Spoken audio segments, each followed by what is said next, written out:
ಸರ್ವದೇವರ ರೂಪದಿಂದಲೇ ನೀನು ಸದ್ಗುರು ಇರುತ್ತೀಯೇ.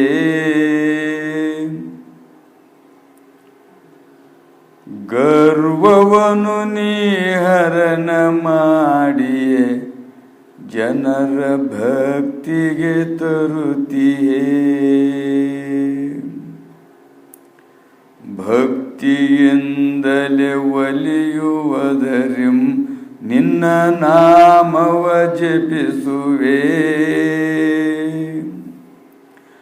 ಮುಕ್ತಿಯಂ ಬೇಡೆಂದು ಪಾದದ ಸೇವೆಯನ್ನು ನಾಂ ಬಯಸುವೆ.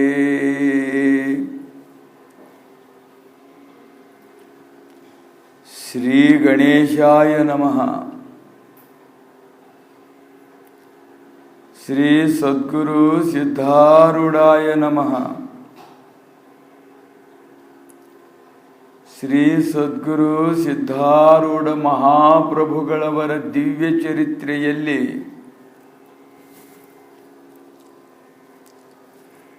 ಇಂದು 21ನೇ ಅಧ್ಯಾಯವು ಪ್ರಾಪ್ತವಾಗಿರುವಂತಹದ್ದು.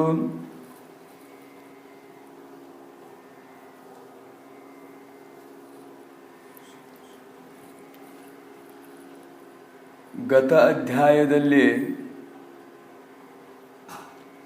ಸದ್ಗುರುವನ್ನ ಬಹುವೈಭವದಿಂದ, ಸಂತೋಷ ಸಂಭ್ರಮ ಸಡಗರದಿಂದ ಕರೆದುಕೊಂಡು ಹೋಗಿ ಸರ್ವ ಸಂತರು, ಸದ್ಭಕ್ತರು, ಸಾಧುಗಳು, ಯತಿಗಳು ಎಲ್ಲರೂ ಒತ್ತಟ್ಟಿಗೆ ಕೂಡಿಕೊಂಡು ಭಜನೆ, ಸ್ತೋತ್ರ ಎಲ್ಲ ಮಾಡಿ ಸದ್ಗುರುವಿನ ಕೀರ್ತನ ಪ್ರವಚನಗಳನ್ನೆಲ್ಲ ಮಾಡ್ತಾ ಇದ್ದರು. ಅವರೆಲ್ಲರ ಭೋಜನಕ್ಕೋಸ್ಕರವಾಗಿ ಮೃಷ್ಟಾನ್ನ ಭೋಜನ ಮಾಡಿಸಬೇಕೆಂದು ಸದ್ಭಕ್ತರು ಕೆಲವರು ಕೂಡಿ ಮಾಡುವಾಗ ಪ್ರಮುಖನಾಗಿರುವಂಥ ಅಂತಪ್ಪನ ಮೈ ಮೇಲೆ ಕಾದ ತುಪ್ಪವೆನ್ನುವಂಥದ್ದು ಬಿದ್ದು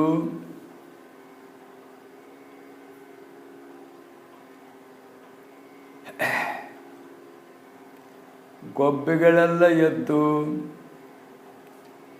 ಗತಪ್ರಾಣನಾಗಿದ್ದನು.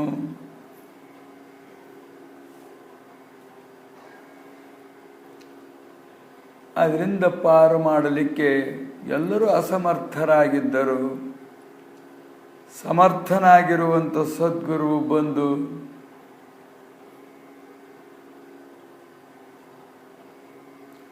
ಗುರುಸೇವೆಯಲ್ಲಿ ತೊಡಗಿರುವಂಥವನನ್ನ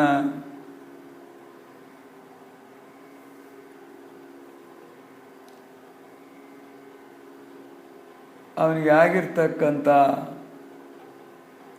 ಪ್ರಾಣಾಂತಕ ದುಃಖದಿಂದ ಪಾರು ಮಾಡಿ ಸಶಕ್ತನನ್ನಾಗಿ ಮಾಡಿ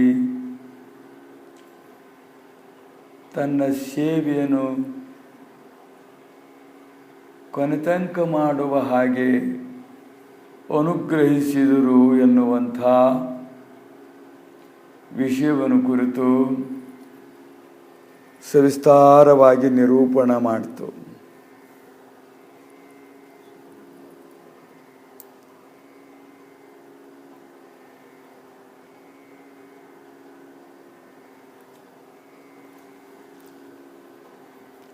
ವಾಚ್ಯಾರ್ಥ ರೂಪದಿಂದ,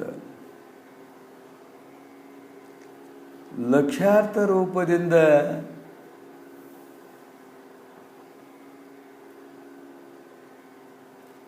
ಸೇವೆಯನ್ನು ಮಾಡುವಾಗ, ಗುರು ಸೇವೆಯನ್ನು ಮಾಡುವಾಗ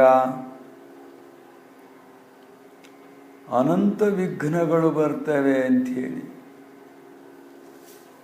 ಮನಸ್ಸಿನ ವಿಘ್ನಗಳು, ಅನೇಕ ಸಂಕಲ್ಪ ವಿಕಲ್ಪಗಳು, ಸಂಶಯ ವಿಪರೀತ ಭಾವನೆಗಳು,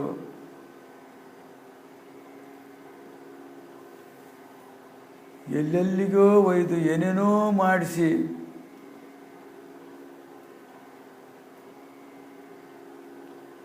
ವಂಚಿತರಾಗುವ ಹಾಗೆ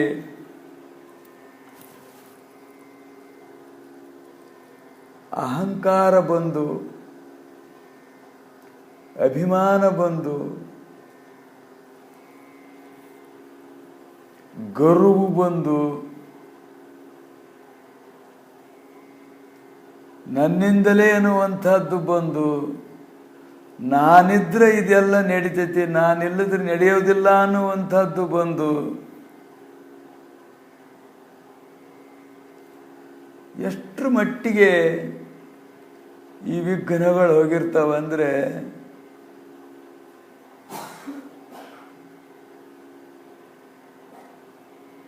ಅದ್ಯಾವುದೋ ಒಂದು ಮುದುಕಿಗೆ ನಾನು ಕೋಳಿ ಕೂಗಿದ್ರೆ ಬೆಳಕು ಹರಿತೈತಿ ಅಂಥೇಳಿ ಪುಟ್ಟ್ಯ ಮುಚ್ಕೊಂಡು ಗುಡ್ಡದ ಹತ್ರ ಹೋಗಿದ್ಲಂತದನ್ನು. ಕೋಳಿ ಕೂಗ್ಲಿಲ್ಲದ್ರೆ ಬೆಳಕು ಹರಿಯೋದಿಲ್ಲ ಅಂಥೇಳಿ. ಅಷ್ಟು ದುರಭಿಮಾನಗಳು ನಮಗೆ ಬಂದಿರ್ತವೆ. ಅವು ಹೆಂಗೆ ಬರ್ತವೆ ಅವು ಗೊತ್ತಾಗಂಗಿಲ್ಲ, ಒಟ್ಟು ಬಂದಿರ್ತಾವೆ. ಅಷ್ಟು ನನ್ನಿಂದಲೇ ಅನ್ನುವಂಥದ್ದು ಬಂದಿರ್ತದೆ. ಇಂಥ ವಿಘ್ನಗಳು ಬಂದು ನಾವು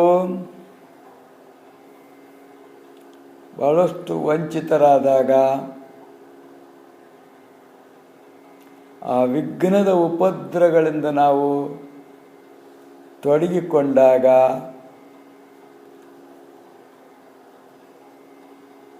ಆ ವಿಘ್ನಗಳ ಮಯರಾದಾಗ ಅನುಭವಿಸಿ ನಮಗೆ ಸಾಕೆನಿಸಿಕೊಂಡಾಗ ಸದ್ಗುರುವು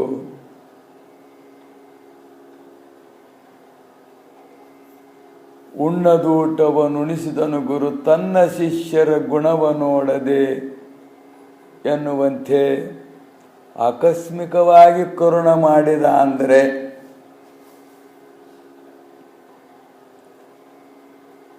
ಅವನಿಗೆ ಹೋಗಿ ಹಂಗೆ ಆಕಸ್ಮಿಕವಾಗಿ ಇದ್ದಲ್ಲಿಗೆ ತಾವಿದ್ದಿದ್ದ ಜಗದಿಂದ ಹೋದರು. ಆ ಹೊಯ್ಕೊಳ್ಳೋದು ಅದನ್ನೆಲ್ಲ ಕೇಳಿ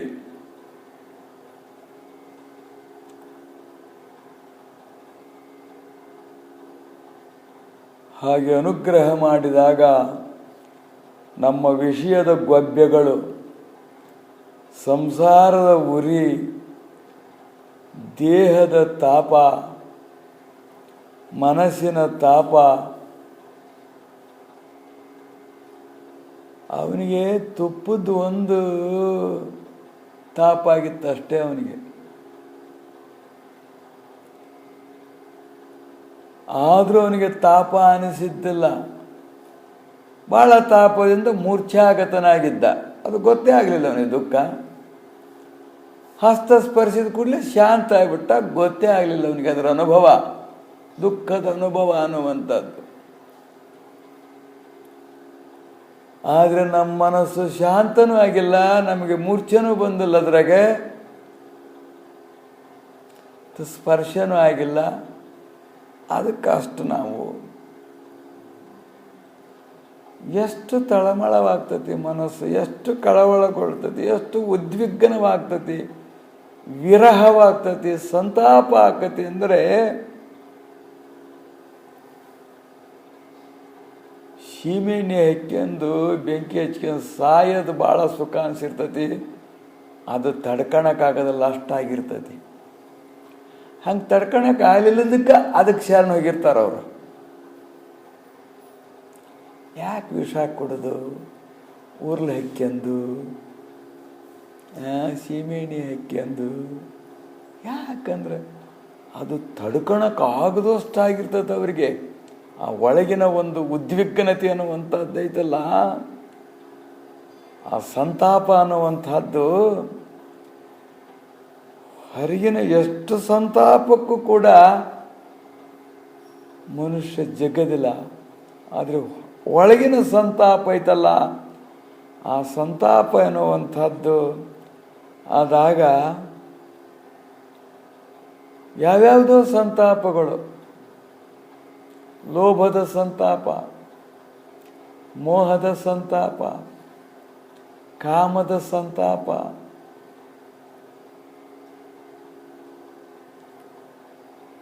ಎದುರಾಗಿದ್ರು, ಎಂಥದ್ರಾಗಿದ್ರು, ಎಂಥ ವೈಭವದಾಗಿದ್ರು, ಎಂಥ ಭೋಗದಾಗಿದ್ರು, ಏನಾಗಿದ್ರು ಕೂಡ ಒಳಗೆ ಚಿಂತಾಗ್ನಿ ಅನ್ನುವಂಥದ್ದು ಯಾವಾಗಲೂ ಚಿಂತಾಗ್ನಿ ಅನ್ನುವಂಥದ್ದು ಬೇಯಿಸ್ತಾ ಇರ್ತೈತಿ. ಉರಿ ಬೆಂಕಿ ಒಳಗೆ ಬೇಯ್ತಾ ಇರ್ತಾರೆ.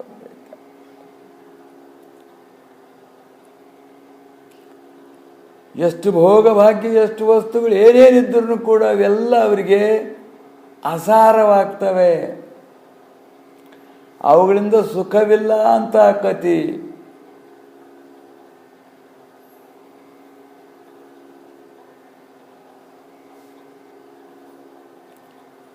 ರಾವಣನಿಗೆ ಎಷ್ಟು ಭೋಗವಿದ್ದು, ಅವನಿಗೆ ಎಷ್ಟು ಸಂಪತ್ತಿತ್ತು,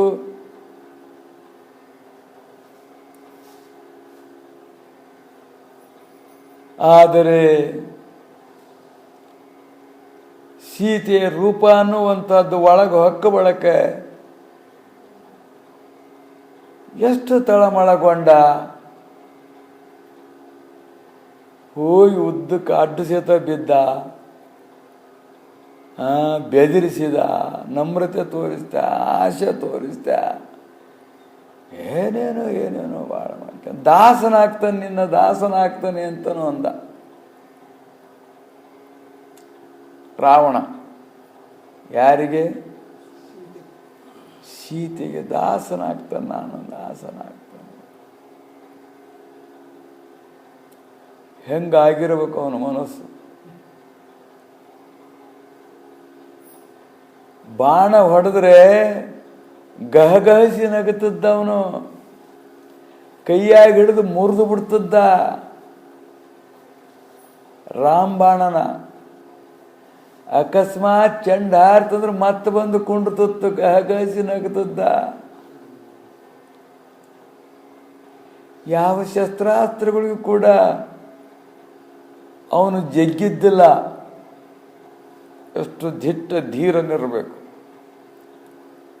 ರಾಮ ಹೊಡೆದು ಸೋತು ಹೋಗಿದ್ದ. ರಾಮನೇ ಯುದ್ಧ ಮಾಡಿ ಸೋತು ಬಿಟ್ಟ. ಮೇಲೆ ಆಕಾಶದಾಗ ಹೋಗೋನು, ಬಯಲಾಗಿಬಿಡೋನು, ಎಲ್ಲ ಕಡೆಗೂ ಕಾಣೋನು. ಏನು ಮಾಡಬೇಕು ತಿಳಿದಿಲ್ದಂಗೆ ಆಗೋತು ರಾಮಗನೇ. ಅಂಥ ಸಮರ್ಥ. ಯಾವ ಬಾಣಕ್ಕೂ ಸಿಗಲಿಲ್ಲ.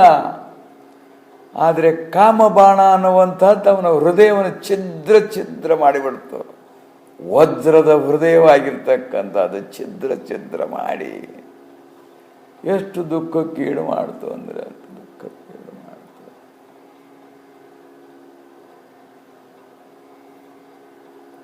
ಪುತ್ರಮೋಹದಿಂದ ಧೃತರಾಷ್ಟ್ರ ಎಷ್ಟು ತಳಮಳ ಆಗ್ತದ್ದ ಅಂದ್ರೆ ಅವನಿಡೀ ಜೀವನ ಅಷ್ಟು ಬರೇ ದುಃಖಮಯವಾಗೋದು. ನೇತ್ರ ಇಲ್ಲದ್ದೊಂದು, ರಾಜ್ಯ ಸಿಗದದ್ದೊಂದು, ಒಳಗೆ ಇಟ್ಕೊಂಡು ಹೇಳಕ್ಕೆ ಬರಂಗಿಲ್ಲ, ಅನುಭವಿಸೋದು ಬಿಡಂಗಿಲ್ಲ. ಈ ರೀತಿಯಾಗಿರುವಂಥ ಪ್ರಸಂಗಗಳು.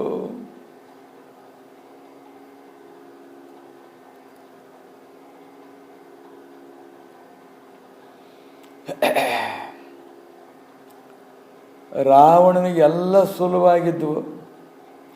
ಕೈಲಾಸ ಪರ್ವತವನ್ನು ಎತ್ತಿಬಿಟ್ಟಿದ್ದ. ಶಿವನ ಹತ್ರನ ಹೋಗಿಬಿಟ್ಟಿದ್ದ.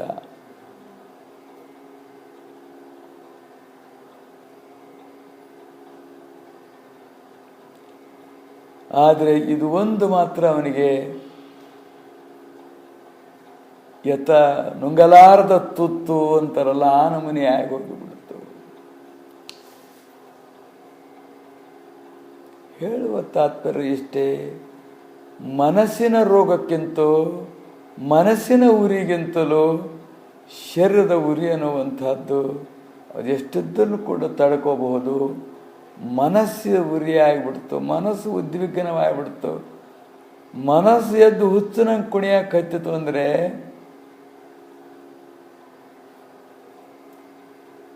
ಏನು ಮಾಡೋಕ್ಕಾಗಲ್ಲ. ಯಾರ ಮಾತು ಕೇಳಲಿಲ್ಲ, ಯಾರ ಮಾತು ಕೇಳೋದಿಲ್ಲ. ತನ್ನ ಮನಸ್ಸಿನಂತೆ ಎಳಿತಕ್ಕಂಥವ್ರ ಮಾತನ್ನು ಮಾತ್ರ ಕೇಳ್ತದದು. ಭೀಷ್ಮ ಹೇಳಿದರು, ದ್ರೋಣಾಚಾರ್ಯ ಹೇಳಿದರು, ಕೃಪಾಚಾರ್ಯ ಹೇಳಿದರು,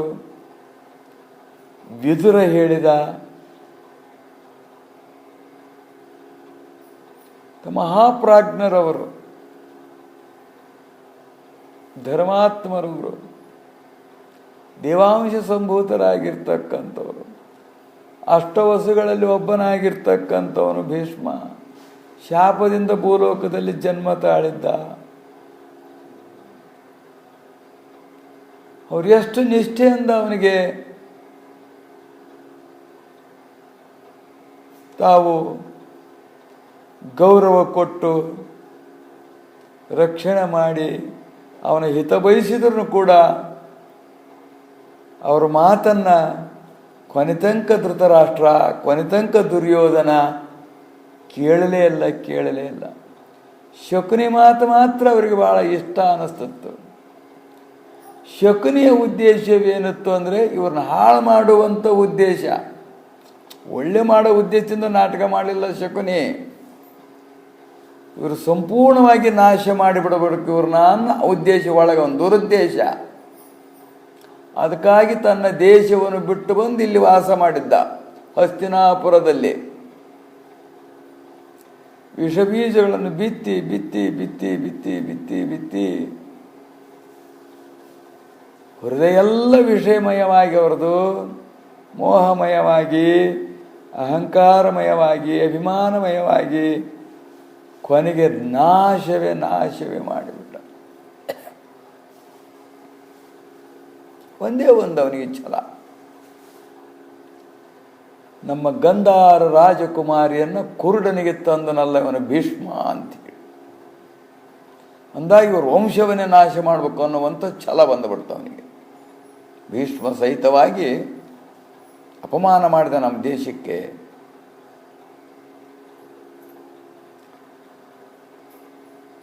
ಅವತ್ತಿನಿಂದ ಬಂದನವನು ಸಾಯ ತನಕ ಇಲ್ಲೇ ಇದ್ದ. ಅವನು ಸಾಯ ತನಕ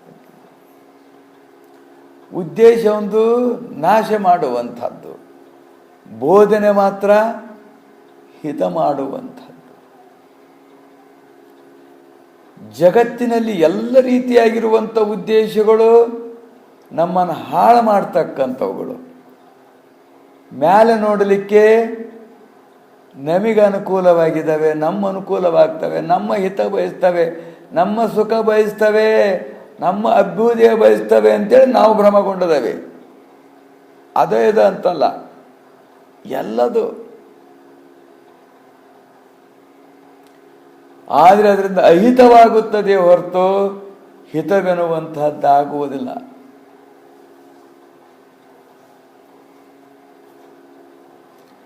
ವಿದುರ ಒಬ್ಬನ ಮಾತ್ರ ನಿಷ್ಠೂರವಾಗಿ, ಕಠೋರವಾಗಿ, ಸತ್ಯವಾಗಿ ನುಡಿದ. ಕೊನೆಗೆ ಕೇಳಲಿಲ್ದಾಗ ತನ್ನ ಮಂತ್ರಿ ಪದವಿಯನ್ನೇ ಬಿಟ್ಟುಬಿಟ್ಟ. ಕೊನೆಗೆ ಅವನು ಬೇಡ ನಮಗೆ ಅಂತ ಅವನೊಬ್ಬನೇ ವಿರುದ್ಧವಾಗಿ ಮಾತಾಡ್ತಿದ್ದನು. ಎಲ್ಲರೂ ಅವನ ಸಲಹೆ ಕೇಳಿ ಅವನಂತೆಯೇ ನಡಿಬೇಕು ಅನ್ನುವಂಥದ್ದು.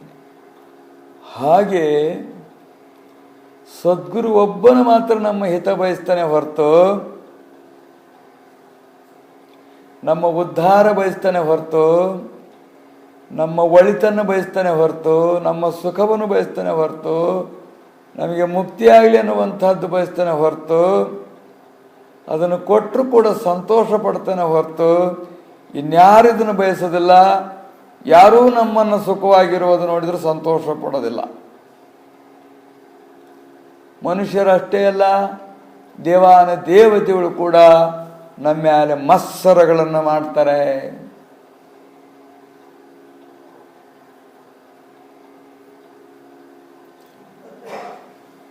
ಆದ್ದರಿಂದ ವಾಚ್ಯಾರ್ಥ ರೂಪದಿಂದ ಅವನಿಗೆ ಶರೀರಕ್ಕೆ ಉರಿ ಅನ್ನುವಂಥದ್ದು, ಎಣ್ಣೆ ಸುರಿದು ಉರಿ ಅನ್ನುವಂಥದ್ದಾಗಿತ್ತು. ಹಾಗೆ ನಮಗೆ ವಿಷಯದ ಎಣ್ಣೆಗಳೆನ್ನುವಂಥವುಗಳು, ಕಲ್ಪನೆಗಳ ಎಣ್ಣೆಗಳನ್ನುವಂಥವುಗಳು ಒಂದಲ್ಲ ಎರಡಲ್ಲ ಅನೇಕ ರೀತಿ bar bar bar bar bar bar ನಮ್ಮ ಮ್ಯಾಲೆ ಬಿದ್ದು ದುಃಖವನ್ನು ಅನುಭವಿಸ್ತಾ ಇದ್ದಾವೆ. ಬಹಳಷ್ಟು ದುಃಖಗಳನ್ನು ಅನುಭವಿಸ್ತಾ ಇರ್ತವೆ.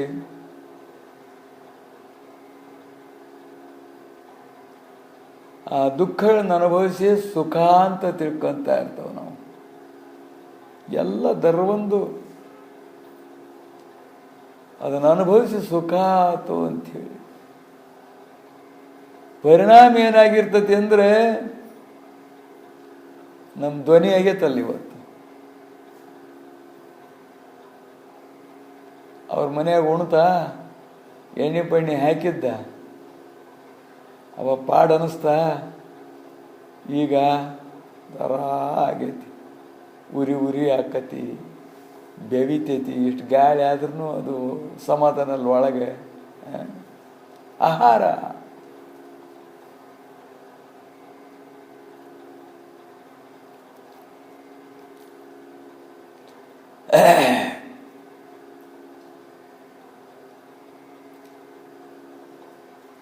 ಆದ್ರದಸಿಂದ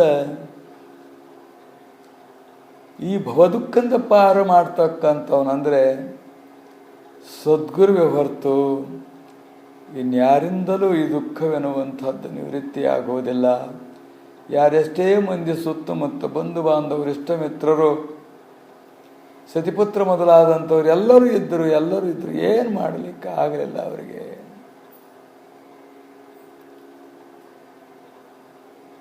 ಯಾವಾಗೂ ಏನು ಮಾಡಲಿಕ್ಕಾಗೋದಿಲ್ಲ ಅವರಿಗೆ.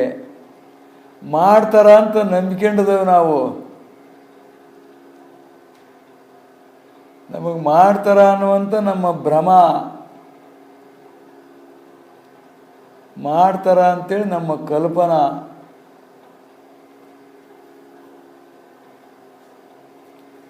ಕರ್ಮದೊಳಗೆ ಭಾಗಿಗಳಾಗೋದಿಲ್ಲ ಅವರು,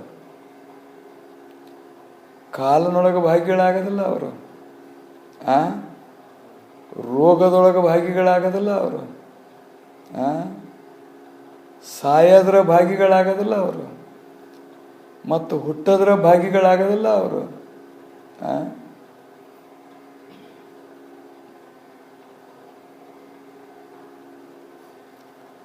ಆದರೂ ನಾವು ಭಾಗಿಗಳಾಗ್ತಾರೆ ಅಂಥೇಳಿ ತಿಳ್ಕೊಂಡಿದ್ದೇವೆ.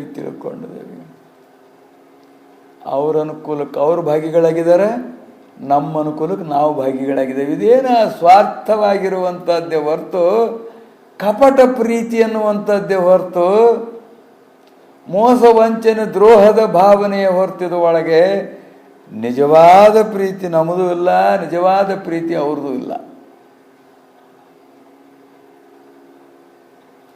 ನಾವು ತಿಳ್ಕೊಂಡಿದ್ದೇವೆ ನಿಜವಾಗಿ ನಮ್ಮನ್ನು ಪ್ರೀತಿಸ್ತಾರ ಅಂತ. ಅವ್ರು ತಿಳ್ಕೊಂಡವ್ರು ನಿಜವಾಗಿ ನಮ್ಮನ್ನು ಪ್ರೀತಿಸ್ತಾರೆ, ರಕ್ಷಣೆ ಮಾಡ್ತಾರೆ ಅಂತ. ನಮ್ಮನ್ನು ಅವ್ರು ಭಕ್ಷಣೆ ಮಾಡ್ತಾರೆ, ಅವರನ್ನು ನಾವು ಭಕ್ಷಣೆ ಮಾಡ್ತಾ ಇದ್ದೀವಿ. ಅದು ಗೊತ್ತಾಗ್ತಾ ಇಲ್ಲ, ಅಷ್ಟೇ ಗೊತ್ತಾಗ್ತಾ ಇಲ್ಲ.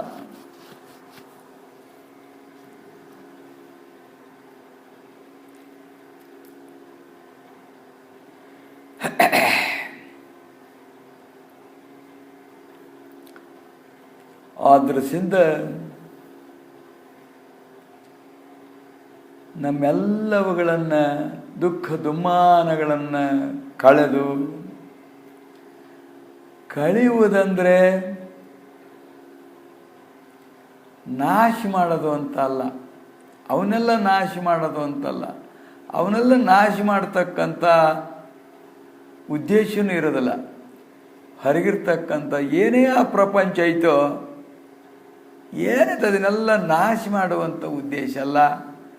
ದೇಹ ನಾಶ ಮಾಡೋ ಉದ್ದೇಶ ಇಲ್ಲ, ಇಂದ್ರಿಯಗಳ ನಾಶ ಮಾಡೋ ಉದ್ದೇಶ ಇಲ್ಲ, ಮನಸ್ಸು ನಾಶ ಮಾಡುವ ಉದ್ದೇಶ ಇಲ್ಲ, ಹೆಂಡರು ಮಕ್ಕಳು ಮನೆ ಮಠ ಇವನ್ನೆಲ್ಲ ನಾಶ ಮಾಡುವಂಥ ಉದ್ದೇಶ ಇಲ್ಲ.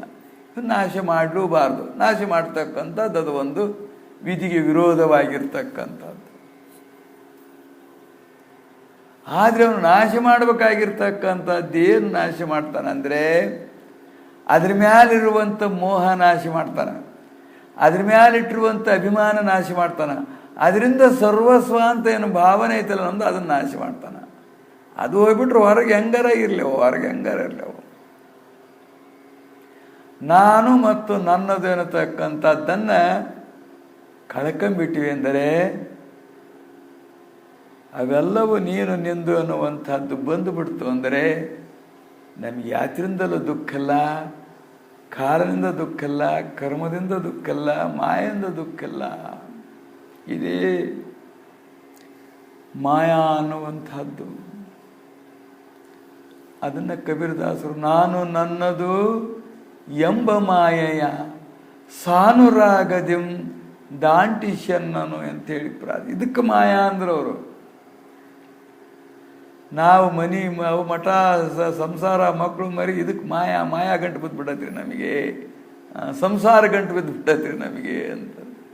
ಸಂಸಾರ ಬಿಡೋಕ್ಕಾಗೋದಿಲ್ರಿ ನಮಗೆ ಅಂತಾರೆ. ಸಂಸಾರ ಬಿಡು ಅಂತ ಹೇಳಿಲ್ಲ ಅವರು, ಸಂಸಾರದ ಮೇಲೆ ಇಟ್ಟರೆ ಆಸಕ್ತಿ ಬಿಡು ಅಂತ ಹೇಳಿದ್ದಾರೆ ಅವರು.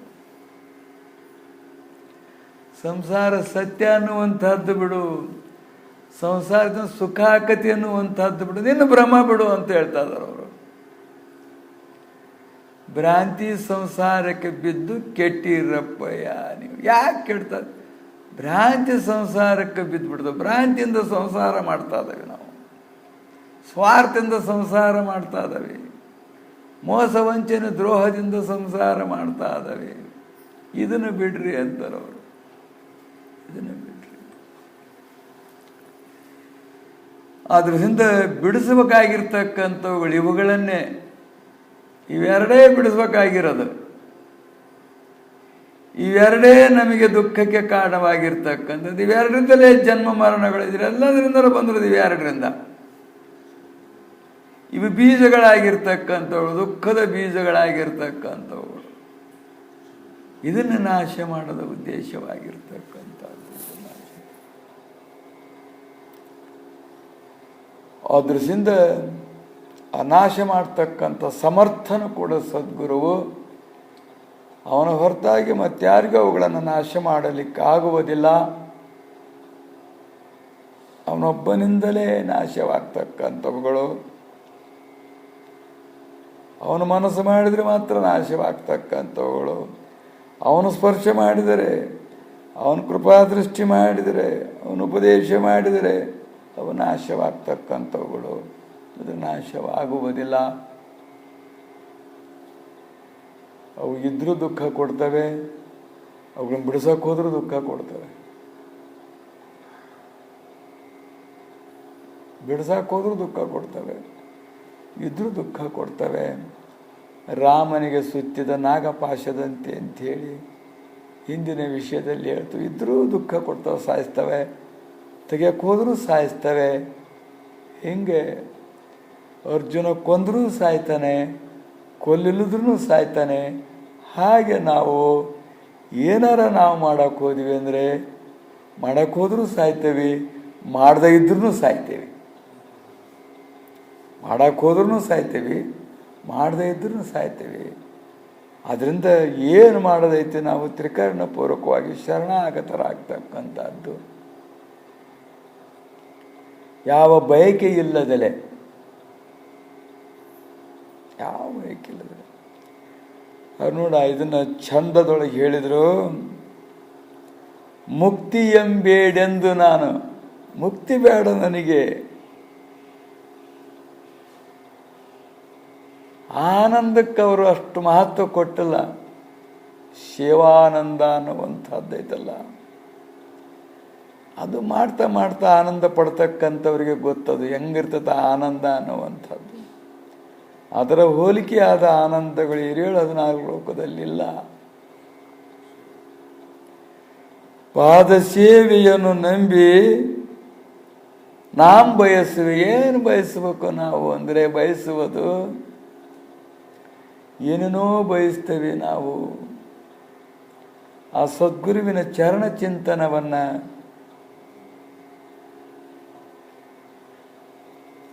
ಆ ಚರಣದಲ್ಲಿ ನಮ್ಮ ಮನಸ್ಸು ಮಗ್ನವಾಗ್ತಕ್ಕಂಥದ್ದನ್ನು, ಅದರ ಧ್ಯಾನ ಪೂಜೆ ಮೊದಲಾದಂಥವುಗಳನ್ನು ಅದನ್ನು ಬಯಸುವೆನು. ಮುಕ್ತಿ ಎಂಬೇಡೆಂದು, ಮುಕ್ತಿ ಬಂದುಬಿಡ್ತು ಅಂದ್ರೆ ಮತ್ತೆ ನನಗದು ಸಿಗೋದಿಲ್ಲ ಅಂತ ಆ ದಾಹ ಅವರಿಗೆ. ಮುಕ್ತನಾಗಿಬಿಟ್ರೆ ಈ ಅವಕಾಶ ಸಿಗೋದಿಲ್ಲ.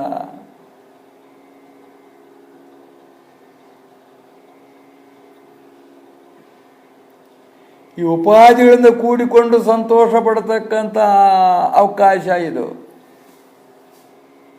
ಎಲ್ಲ ಉಪಾಧಿಗಳಿಂದ ಕೂಡಿಕೊಂಡು ಸಂತೋಷ. ಕಿವಿ, ಬಾಯಿ, ಕಣ್ಣು, ನ್ಯಾಲಿಗೆ, ಕೈ, ಕಾಲು, ಇವೆಲ್ಲದರಿಂದಲೂ ಇವೆಲ್ಲದರಿಂದ ಏನು ದುಃಖವಾಗ್ತತ್ತೋ ಅದರಿಂದಲೇ ಮನಸ್ಸು, ವಾಣಿ, ಕರ್ಮೇಂದ್ರಿಯಗಳು, ಜ್ಞಾನೇಂದ್ರಿಯಗಳು, ಅಂತಃಕರಣ ಚತುಷ್ಟಯ ಎಲ್ಲ ಉಪಾಧಿಗಳಿಂದಲೂ ಕೂಡ ಸಂತೋಷ ಸಂತೋಷ ಸಂತೋಷ.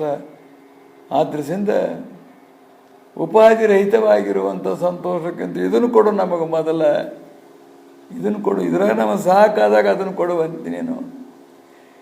ಇದು ಮಾಡಿದಾಗ ಅದು ತಾನೇ ಬರ್ತದೆ. ಅದನ್ನೇನು ನಾವು ಬಯಸೋದೇ ಬೇಕಾಗಿಲ್ಲ. ಬಯಸಿದ್ರೆ ದೂರ ಆಕತ್ತದ. ಬಯಸಿದ್ರೆ ದೂರ ಆಕತಿ. ನಾವು ಹೊರಗೆ ಹುಡುಕಕ್ಕೆ ಹೋಗ್ತೇವೆ. ಬಯಸಿ ಯಾವ್ದಾರ ಗ್ರಂಥ ನೋಡಿದ್ರು ಮುಕ್ತಿ ಆಕತೇನೋ ಅಂತ ಕೆಲವರಿಗೆ ಭ್ರಮ. ಯಾವ್ದಾರ ಪೂಜೆ ಮಾಡಿದರೆ ಮುಕ್ತಿ ಆಕತೇನೋ ಅಂತ ಕೆಲವರಿಗೆ ಭ್ರಮ. ಯಾವರ ಜ್ಯೋತಿರ್ಲಿಂಗಕ್ಕೆ ಹೋಗಿ ಬಂದ್ಬಿಟ್ರೆ ಮುಕ್ತಿ ಆಕತೇನೋ ಅಂತ ಕೆಲವರು ಭ್ರಮ. ಕೆಲವರು ಯಾವ್ಯಾವ ತೀರ್ಥಗಳಲ್ಲಿ ಸ್ನಾನ ಮಾಡಿ ಬಂದ್ರೆ ಮುಕ್ತಿ ಆಕತೇನೋ ಅಂತ ಕೆಲವರು ಭ್ರಮ.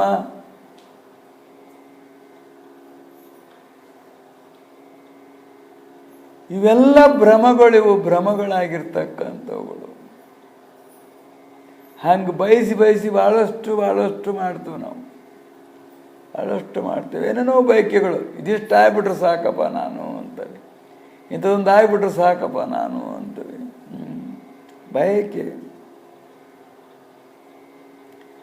ಬಯಸಿದರೆ ದುಃಖ. ಏನು ಒಳಗೆ ಬಯಕೆ ಹೇಳ್ತಾವೋ ಅದರಿಂದ ದುಃಖ. ಯಾವ್ದಾರ ಬಯಸು. ರಾವಣಿಗೆ ಯಾಕೆ ದುಃಖ ಬಂತು ಅಂದ್ರೆ ಬಯಸಿದ್ರ ದಶೆಯಿಂದ. ದುರ್ಯೋಧನಿಗೆ ಯಾಕೆ ಬಂತು ದುಃಖ ಅಂದ್ರೆ ಬಯಸಿದ್ರ ದಶೆಯಿಂದ. ಎಲ್ಲರಿಗೂ ಅವ್ರಿಗೆ ಅಂತಲ್ಲ, ನಾವೇನಾರ ಬಯಸಿದ್ರೆ ನಮಗೂ ದುಃಖನೇ. ಅದಕ್ಕೆ ಅವ್ರು ಯಾಜ್ಞವಲ್ಕ್ಯ ಮಹರ್ಷಿಗಳು ಮೈತ್ರಾದೇವಿನ ಕುರಿತು ಬಯಸಿದರೆ ದುಃಖ ಬಯಸದಿರ್ದೊಡ ಸುಖ ನೀರೆ ನೀನೇನೊಂದು ಬಯಸದಿರು ಅಂತ ಹೇಳಿದ್ರು. ಏನು ಬಯಸಬೇಡ ನೀನು. ಅದು ಬಯಕೆ ಅನ್ನುವಂಥದ್ದು ಬಂದುಬಿಡ್ತು ಮನಸ್ಸಿನಲ್ಲಿ ಅಂದರೆ ಯಾರಿಂದಲೂ ಯಾತ್ರಿಂದಲೂ ಏನು ಮಾಡಿದ್ರು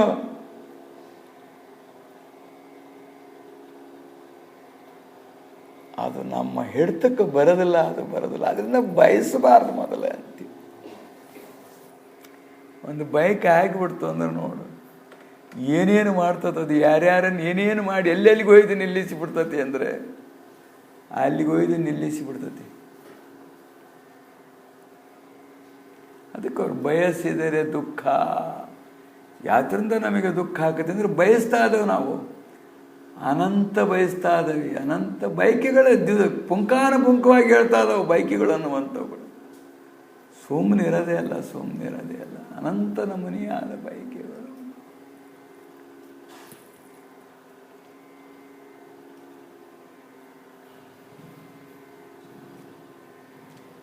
ಊಟಕ್ಕೆ ಕೊಯ್ದ್ರ ಹೊಲಕ್ಕೆ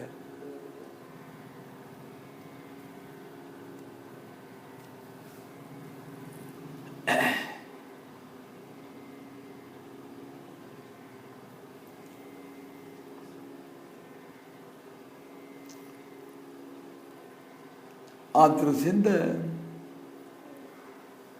ನಮ್ಮ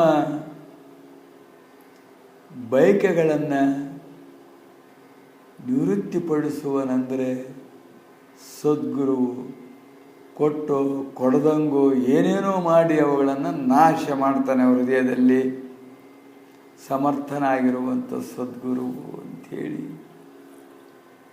ಹಿಂದಿನ ಅಧ್ಯಾಯದಲ್ಲಿ ಆ ಗುರುಭಕ್ತನಾಗಿರ್ತಕ್ಕಂಥವನನ್ನು ರಕ್ಷಣೆ ಮಾಡಿದರು ಅಂತ ಹೇಳ್ತಾ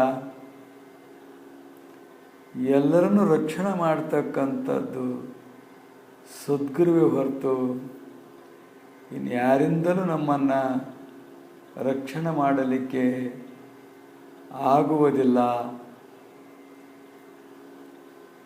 ಕಾಲ ಭಕ್ಷಣ ಮಾಡ್ತಾಯಿತ್ತು ನಮಗೆ, ಲಕ್ಷ್ಮಿ ಭಕ್ಷಣ ಮಾಡ್ತಾಯಿತ್ತು ನಮಗೆ, ಮಾಯಾ ಭಕ್ಷಣ ಮಾಡ್ತಾಯಿತ್ತು ನಮಗೆ, ಕರ್ಮ ಭಕ್ಷಣ ಮಾಡ್ತಾಯಿತ್ತು ನಮಗೆ. ಇದ್ರ ಜೊತೆ ಜನರು ಭಕ್ಷಣ ಮಾಡ್ತಾ ಇರ್ತಾರೆ, ಮಕ್ಕಳು ಭಕ್ಷಣ ಮಾಡ್ತಾ ಇರ್ತಾರೆ. ಯಾವನವರು ಭಕ್ಷಣ ಮಾಡ್ತಾ ಇರ್ತಾವು, ನಾವು ತಿಳ್ಕೊಂಡವಿ ರಕ್ಷಣೆ ಮಾಡ್ತಾ ಇರ್ತಾರ ಅಂತೀವಿ. ಯಾವ್ಯಾವುದೋ ರೂಪದಿಂದ ನಮ್ಮನ್ನ ದಾಸರನ್ನಾಗಿ ಮಾಡ್ಕೊಂತಿರ್ತಾವ. ದಾಸರು ಒಂದು ತೋಟದಾಗ ಗುಲ್ಲಿ ತಗಂದು ಕೆತ್ತದ್ದ, ತೋಟ ದಾಸ ಮಾಡ್ಕೊಂಬಿಟ್ಟತ್ತ ಅವನು ಕಾಕಂಡಿಕೆನ. ಅದೇ ಸರ್ವಸ್ವ. ಅದ್ರ ಬಿಡ ಅವನು ಮತ್ತೆ ಸಿಗ್ತಾನೆ ಯಾವಾಗಾರ. ಇದು ಸಿಗೋದಿಲ್ಲ ಅಂತಾನ ಅವನು. ತೋಟ ಸಿಗೋದಿಲ್ಲ, ಗಿಡ ಸಿಗೋದಿಲ್ಲ, ಅದರ ಹಣ್ಣು ಸಿಗೋದಿಲ್ಲ. ಅದನ್ನು ಮತ್ತೆ ಯಾವಾಗಾರ ನೋಡ್ಬೋದು, ಈ ವರ್ಷ ಇಲ್ಲ ಮುಂದಿನ ವರ್ಷ. ಹೌದಾ? ಗುದ್ಲಿ ತಗೊಂಡು ಅಗದದ್ದೇ ಅವನ್ನ ಅದನ್ನ ದಾಸ ಮಾಡ್ಕೊಂಬಿಡ್ತ. ಅವನ್ನ ಯಾರ್ಯಾರನೋ ಯಾವ್ಯಾವುದೋ ರೀತಿ ದಾಸರನ್ನಾಗಿ ಮಾಡ್ಕೊಂಡತಿ. ಅದಕ್ಕೆ ಅವ್ರಿದು ಯಾವ್ದಕ್ಕೂ ಬೇಡಪ್ಪ, ದಾಸನ್ನ ಮಾಡಿ ನಿನ್ನ ದಾಸನ ಮಾಡ್ಕೊಳಪ್ಪ ಅಂತೇಳಿ ಅವ್ರು ಪ್ರಾರ್ಥಿಸರು. ಅದಕ್ಕೆ ತಯಾರಿಲ್ಲ ನಾವು. ಎಲ್ಲದಕ್ಕೂ ದಾಸರಾಗಿದ್ದೇವೆ. ಸೃಷ್ಟಿ ಆರಂಭದಿಂದ ದಾಸರಾಗಿದ್ದೇವೆ.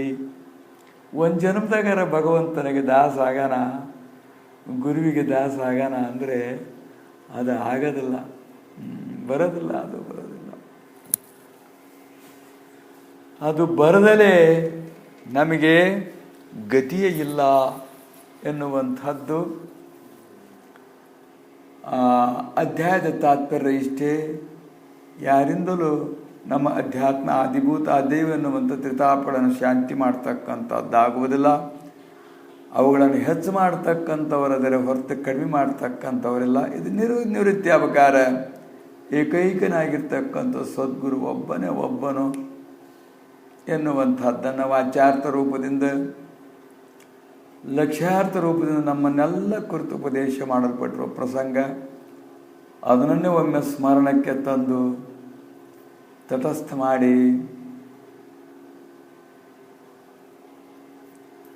ನಮ್ಮನ್ನು ನೋಡಿ ಎಲ್ಲವೂ ನಗುತ್ತದವೆ.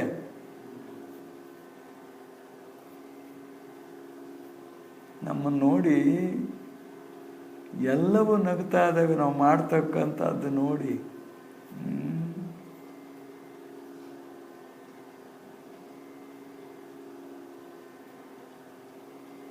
ಅದೆಲ್ಲ ಹೇಳ್ತಾರೆ. ಭೂಮಿ ನಿನ್ನದಲ್ಲ, ಕಾಮಿನಿ ನಿನ್ನವಳಲ್ಲ, ಹೇಮ ನಿನ್ನದಲ್ಲ.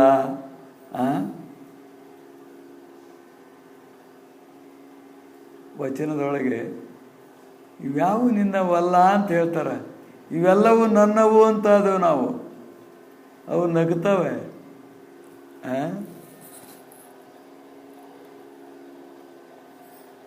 ಯಾರ್ದಾರ ಕಾರ್ ನಂದು ಅಂದ್ರೆ ಅವ್ರು ನಗದಿಲ್ಲ ಕಾರ್ನರು.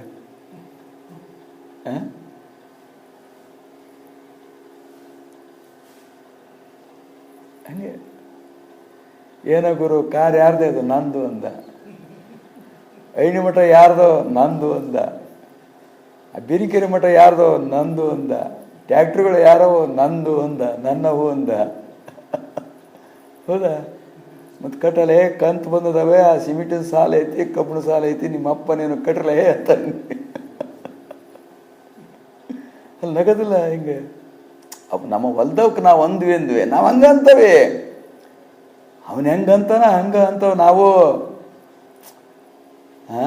ಹಂಗ ಅಂತವ್ ನಾವು. ನಂದು ನಂದು ನಂದು ನಾನು ನಂದು.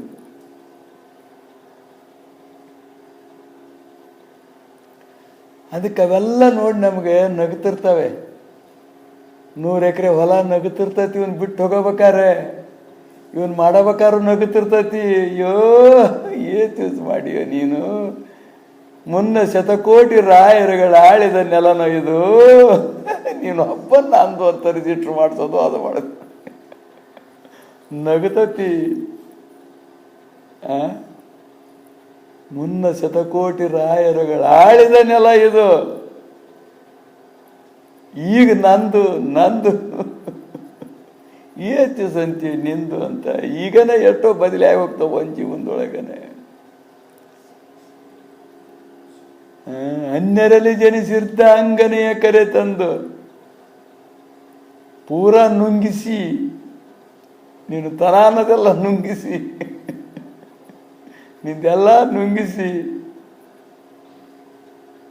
ಇನ್ನೊಂದು ಯಾವುದು,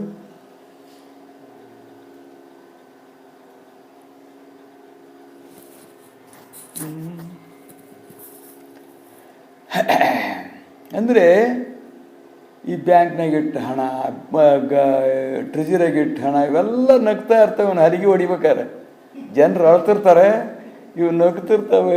ನಂದು ನಂದು ಅನ್ಕೊಂತ ಇದ್ದಲ್ಲೋ, ನಿಂದು ಏನೈತಿ ಈಗ? ಹೊಲ ನಗ್ತಿರ್ತತಿ, ಮನಿ ನಗ್ತಿರ್ತತಿ, ದುಡ್ಡು ನಗ್ತಿರ್ತತಿ, ಬಂಗಾರ ನಗ್ತಿರ್ತತಿ, ಇವೆಲ್ಲ ನಗ್ತಿರ್ತವೆ.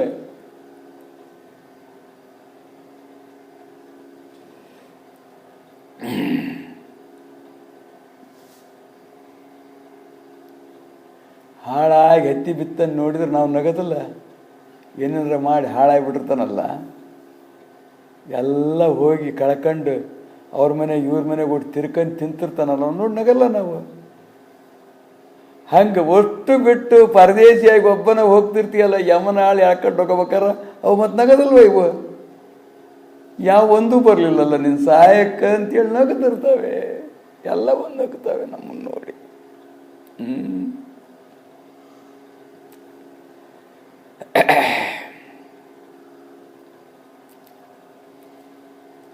ಆ ದೃಷ್ಟಿಯಿಂದ ನಾವೆಷ್ಟು ಒಂದು ಮೋಹದೊಳಗೆ ಸಿಲ್ಕೊಂಡು ವಿಚಾರದಲ್ಲಿ ಪ್ರವೃತ್ತರಾಗಿ ವ್ಯವಹಾರಗಳನ್ನು ಮಾಡ್ತಾ ಇದ್ದಾವೆ. ಇದನ್ನು ಅನ್ಯಾಯ, ಮೋಸ, ವಂಚನೆ, ದ್ರೋಹ ಎಷ್ಟು ಮಾಡ್ತಿರ್ತವೆ ಇಂಥದ್ರೊಳಗಿದ್ದು. ಏನು ಶಾಶ್ವತ? ಅಸ್ಥಿರಂ ಜೀವಿತಂ ಲೋಕೆ, ಅಸ್ಥಿರಂ ಧನಯೌವನಂ, ಅಸ್ಥಿರಂ ದಾರಪುತ್ರ ಅಂತ ಎಲ್ಲ ಅಸ್ಥಿರವಾಗಿರ್ತಕ್ಕಂಥವಳು. ನಮ್ಮ ಅನುಭವದಿಂದಲೇ ನಾವು ಅಸ್ಥಿರವಾಗಿದ್ದೇವೆ. ಶ್ರುತಿ ಹೇಳ್ದಂಗೂ ಅಸ್ಥಿರವಾಗಿದ್ದೇವೆ, ಮಹಾತ್ಮ ಹೇಳ್ದಂಗೂ ಅಸ್ಥಿರವಾಗಿದ್ದೇವೆ.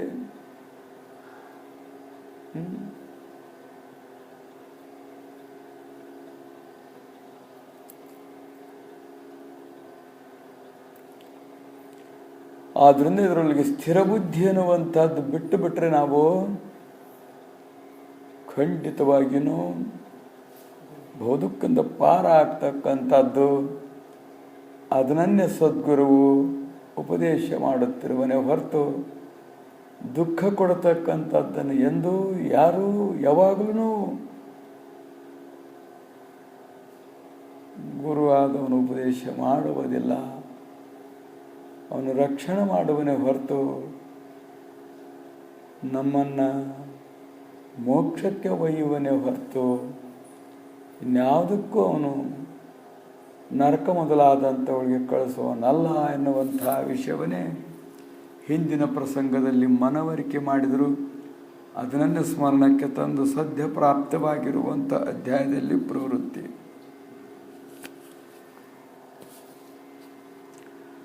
ನಿನ್ನ ಸ್ವರೂಪವು ನಿಗಮಾತೀತವಾಗಿರುವಂಥದ್ದು. ನಮಗೆಷ್ಟು ತಿಳಿಲಿಕ್ಕಾಗತ್ತ ಅವನ ಮಹಿಮೆ, ಅವನ ಸ್ವರೂಪ, ಅವನ್ನ ನಿಗಮಾಗಮಗಳಿಗೇ ಆಗಿಲ್ಲ ಅಂಥೇಳಿ ನಿಗಮಾತೀತವಾಗಿರ್ತಕ್ಕಂಥದ್ದು. ನಿಗಮಗಳು ಅಂದರೆ ವೇದಗಳು ಅಂಥೇಳಿ, ಆಗಮಗಳು ಅಂದರೆ ಧರ್ಮಶಾಸ್ತ್ರಗಳು, ಸ್ಮೃತಿ ಗ್ರಂಥಗಳು ಅಂಥೇಳಿ.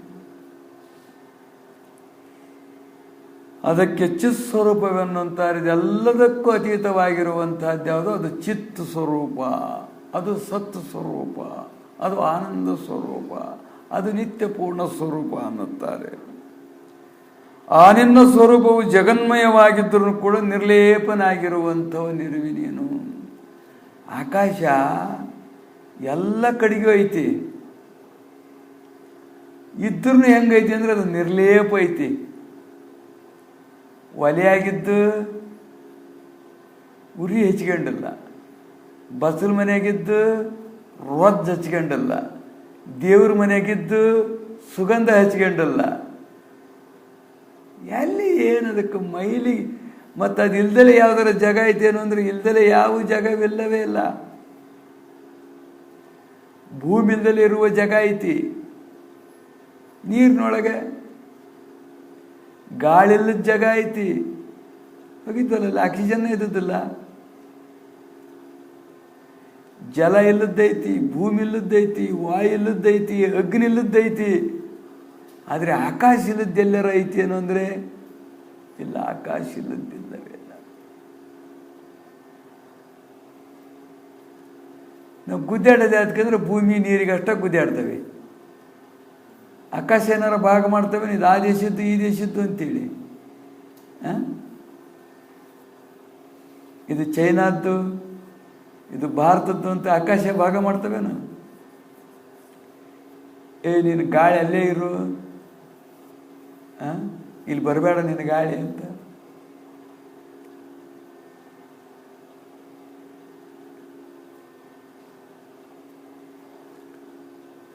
ಆಕಾಶದ ನಿರ್ಲೇಪವಾಗಿರುವಂಥದ್ದು, ಎಲ್ಲ ಕಡೆಗಿರುವಂಥದ್ದು ಆಕಾಶ. ಹಂಗೆ ಆ ಸದ್ಗುರು ಎಲ್ಲ ಕಡೆಗೂ, ಎಲ್ಲರ ಹೃದಯದಲ್ಲಿ ಎಲ್ಲದರಲ್ಲಿ ಅದನವನು.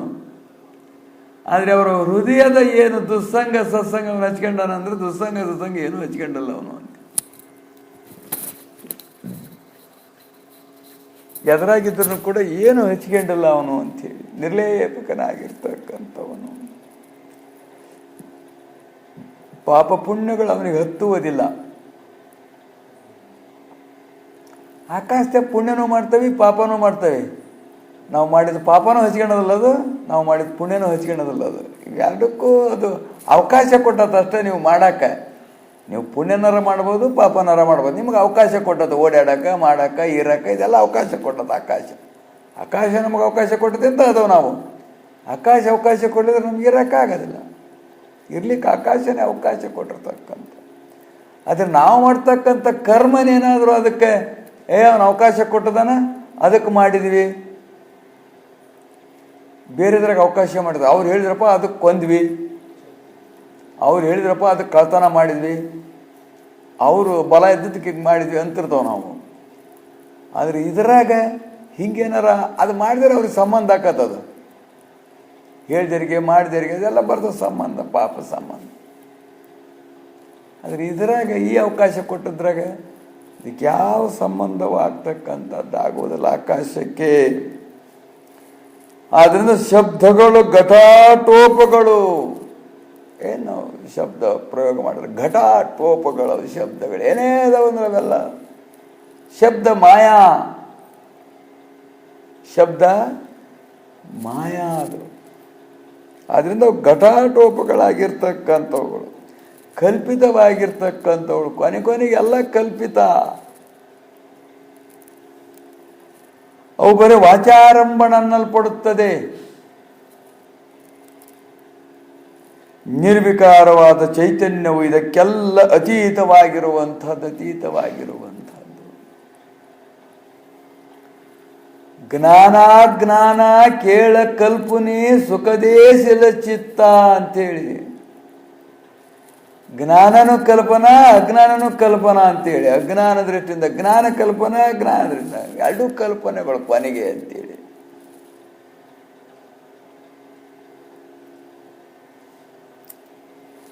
ಆದ್ರಿಂದ ಎಲ್ಲಿವರೆಗೂ ನಮಗೆ ಇವೆಲ್ಲ ಕಲ್ಪನಾ ಅನ್ನತಕ್ಕಂಥದ್ದು, ಇದು ಬರೀ ಮಾತಿನೊಳಗೈತಿ ಅನ್ನತಕ್ಕಂಥದ್ದು, ಇದು ವಚನದ ಬಂದಿರತಕ್ಕಂಥದ್ದು ಅಂತ ತಿಳ್ಕೊಳ್ಳೋದಲ್ಲವೋ, ಅಲ್ಲಿ ತನಕ ನಮಗೆ ನಿಜವಾದ ಜ್ಞಾನವೆನ್ನತಕ್ಕಂಥದ್ದಾಗೋದು. ವಚನ ಬಂಧನವನು ಅಂತ ಹೇಳಿದ್ರು ಅವರು. ಯಾತ್ರಿಂದ ಬಂದಿದ್ದು ಬಂಧ ಅಂದರೆ ವಚನ. ಇವು ನಿಮ್ಮಪ್ಪ, ಇವು ನಿಮ್ಮವ್ವ, ಇವು ನಿಮ್ಮ ಅಜ್ಜ, ನಿಮ್ಮ ಕಕ್ಕ, ಎದರಿಂದ ಅವು ಗೊತ್ತಾಗಿದ್ದು ನಮಗೆ. ವಚನದಿಂದ ಬಂದಿರ್ತಕ್ಕಂಥ, ಒಂದೆಲ್ಲ ವಾಣಿಯಿಂದ ಬಂದಿರತಕ್ಕಂಥದ್ದು, ಈ ಶಬ್ದದಿಂದ ಬಂದಿರತಕ್ಕಂಥದ್ದು.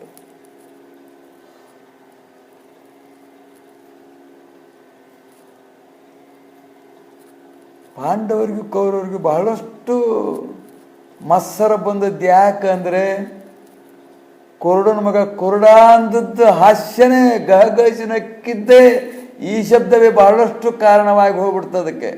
ಆ ಮತ್ಸರ ಅಗ್ನಿಗೆ ತುಪ್ಪ ಹಾಕಿದಂಗೆ ಆಗಿಬಿಡ್ತದು ವಚನ. ಲಗ್ನ ಆಗೋದಿಲ್ಲ ಅಂತೇಳಿ ವೀರ ಪ್ರತಿಜ್ಞೆ ಮಾಡ್ತಾನೆ ಅಂತ ಭೀಷ್ಮ ಗುಡುಗಿದ ವಚನ. ಶಿರಚ್ಛೇದನ ಮಾಡಿಬಿಡ್ತಾನೆ ಹೊತ್ತು ಮನದೊಳಗೆ ಅಂತೇಳಿ ಅರ್ಜುನ ಅಂದ ವಚನ. ಯಾಕೆ ಬಂದ ಅಂತೇಳಿ ವಚನ ಬಂಧನವನು. ನೀನಿಂಥ ಹೆಸರಿನೇನು, ನೀನಿಂಥ ಹೆಸರಿನೇನು ಒಂದು 3-4 ವರ್ಷ ಅಂಥ ಹೆಸರನ್ನೇ ನಾನು. ನೀನಿಂಥ ಜಾತ್ಯನು, ನೀನಿಂಥ ಜಾತ್ಯನು, ನೀನಿಂಥ ಜಾತ್ಯನು ಅಂದು. ನೀನು ಹೆಣ್ಣು, ನೀನು ಗಂಡು ಅಂದು. ಯಾತ್ರಿಂದ ಗೊತ್ತಾಗಿರೋದು ನಮಗೆಲ್ಲ. ಮೊದಲಿದ್ದು ಅಂತ ಅವಕ್ಕೇನು ಹೆಣ್ಣು ಅನ್ನೋದು ಗೊತ್ತಿಲ್ಲ, ಗಂಡು ಅನ್ನೋದು ಗೊತ್ತಿಲ್ಲ ಆದಿಮಾನವರಿಗೆ.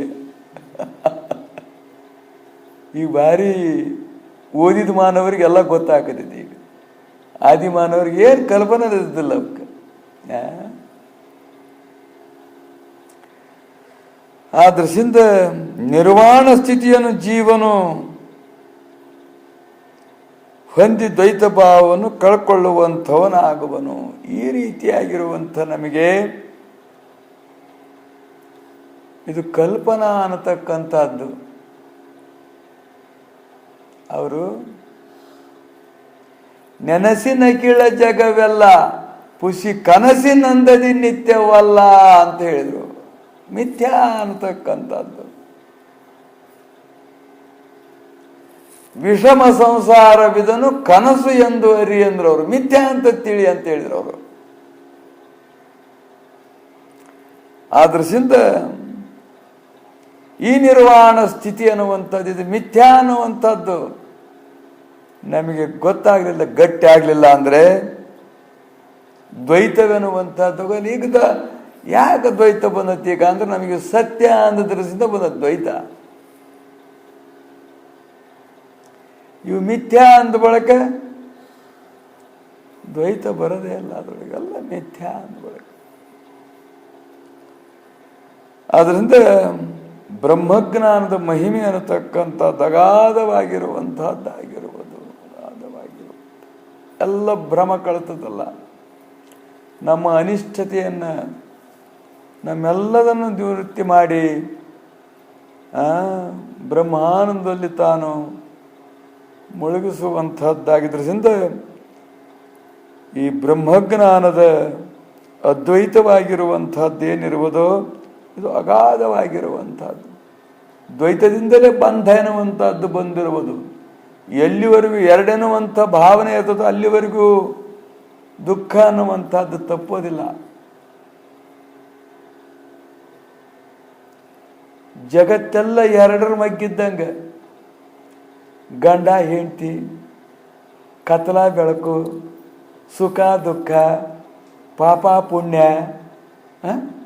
ಎರಡರ ಮಗ್ಗಿಗಳು ಇವೆಲ್ಲ. ಅಷ್ಟು ಎರಡರ ಮಗ್ಗಿ ದ್ವಂದ್ವ ಅಂತ ಇದಕ್ಕೆ ಅನ್ನೋದು.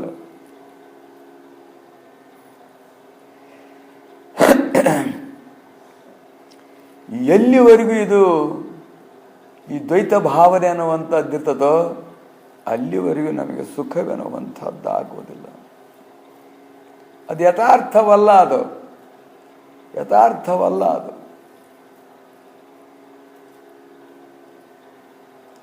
ಅವು ಚಿತ್ರದೊಳಗಿರ್ತಕ್ಕಂಥ ಲಕ್ಷ್ಮೀ ಪೋಟದಾಗಿರ್ತಕ್ಕಂಥ ನಾಣ್ಯಗಳು. ಲಕ್ಷ್ಮೀ ಪೋಟದ ಸುರಿಸೇ ಸುರಿತಾಳೆ. ಹಗಲು ರಾತ್ರಿ ಏನು ಫೋಟೋ ಇಟ್ಟಾಳಂದನೂ ಸುರಿಸ್ತಿರ್ತಾಳೆ. ಖರ್ಚು ಬೇಕಾಗಿತ್ತು ಒಂದಿಷ್ಟು ತಗೋಣನಾದ್ರೂ ಬರ್ತೇನೆ. ಅದ್ರಾಗ ಹಣ್ಣು ಕಾಯಿ ಅದು ಇದು ಎಲ್ಲ ಇಟ್ಟಿರ್ತಾರೆ. ಹಸ್ಕೊಂಡು ಒಂದು 2 ಹಣ್ಣು ತಿನ್ನೋಣ ಫೋಟೋದಾಗಳು ಅಂದ್ರೆ ಅವಳ ಕರೆಂಟ್ ಹೋದ್ರೆ ಏನಾತ ನಂದಾದಿವಿಗೆ ಹೆಚ್ಚೈತೆ ಆ ಫೋಟೋದಾಗ ಅದ ಬೆಳಗ್ತತಿ ಅಂದ್ರೆ ಹಾಕತ್ತೇನದು ಇಲ್ಲ. ಮಿಥ್ಯಾ ಅದು. ಮಿಥ್ಯಾ ಅದು ಏನು ಉಪಯೋಗ ಆಗ್ತಕ್ಕಂಥದ್ದು. ಹಂಗನೇ ಇದು ನಾವು ಭಾವನೆ ಮಾಡ್ಕೊಂಡಿದ್ದೇವೆ. ಲಕ್ಷ್ಮಿ ಫೋಟೋ ಇಟ್ಟು ಪೂಜೆ ಮಾಡಿಬಿಟ್ರೆ ದಬ ದಬ ದಬ ದಬ ದಬ ಮುಂದಿನ ವರ್ಷಕ್ಕೆ ಬಂದು ಬಿಡ್ತತಿ ಅಂತ. ಎಲ್ಲ ಇವನ ನೀನು ಹಂಗೆ ದಾನ ಮಾಡಿ ಬಂದಿರ್ಬೇಕು, ಇಂದ ಆದ್ರೂ ಬರ್ತತಿ, ಇಲ್ಲದ್ರೆ ಅದೇ ಹೆಂಗೆ ಬರ್ತತಿ? ಬರೀ ಪೂಜೆ ಮಾಡಿದ್ರೆ ಬರಲ್ಲ. ಲಕ್ಷ್ಮೀ ಪೂಜೆ ನೋಡ್ಬೇಕು, 100 ನೋಟು, 1000 ನೋಟು, ಹಂಗೆ ಹಿಂಗೆಲ್ಲ ಅಂಗಡಿ ತುಂಬ ಇಟ್ಟು ಏನು ಪೂಜೆ ಮಾಡಿರ್ತಾರೆ ಅಂದರೆ ಏನಾಯ್ತಾ ಇಷ್ಟೈತಿ ಅಂತ ತೋರ್ಸಕ್ಕೆ ಮಾಡಿರ್ತಾರೋ ಏನು ಅಷ್ಟೆಲ್ಲ ಮಾಡಿದ್ದೇನೆ ಇನ್ನೂ ಒಟ್ಟು ಬರಲಿ ಅಂತನೋ. ಅದೇನು ಲಕ್ಷ್ಮೀ ಪೂಜೆದ ಉದ್ದೇಶ ನಮಗೆ ಗೊತ್ತಾಗಿಲ್ಲ. ಲಕ್ಷ್ಮಿ ಬರಲಿ ಅಂತ ಅದು ಬಂದಾಗ ಎಲ್ಲ ಅಲಕ್ಷ್ಯ ಆಕತಿ. ಲಕ್ಷ್ಮಿ ಸ್ಥಿರವಲ್ಲ, ಯಾರ ಹತ್ರನೂ ಸ್ಥಿರವಾಗಿರೋದಿಲ್ಲ. ಅದೆಷ್ಟು ದಿವಸ ಇರ್ಬೇಕು ಅಷ್ಟೋ ದಿವಸ ಇರ್ತತಿ, ಏಳು ಸುಖ ಕೊಡ್ಬೇಕು ಅಷ್ಟ ಕೊಡ್ತತಿ. ಭಾಳ ಐತಿ ಅಂದ್ರೆ ಏನು? ಭಾಳ ಇದ್ದದ್ದು ಸುಖ ಕೊಡೋದಲ್ಲದು, ತಿನ್ನಕ್ಕೆ ಬರ್ತತ. ಆ ಗೌಡ್ರು ಹೇಳ್ದಂಗೆ ಸಾಯಕ್ಕೆ ಬೇಕಾದ್ರೆ ಬರ್ತದೆ ನೋಡಪ್ಪ, ಕಚ ಕಚ ಕಚ ಕಚ ಕಚ ಕಡದ ನೀರು ಕುಡ್ದಂತಲ್ಲಿ ಸಾಯಬೇಕಾರ ಹಂಗೆ ಸಾಯಕ್ಕೆ ಬೇಕಾದ್ರೆ ಬರ್ತತಿ. ಹಸ್ಕಂದೇವಿ ಅಂತ ಏನಾರು ನೋಟು ಪಾಟು ತಿಂದಿರಕ್ಕೆ ಬರ್ತತ? ಬಂಗಾರ ಪಂಗಾರ ತಿಂದಿರಕ್ಕೆ ಬರ್ತತ?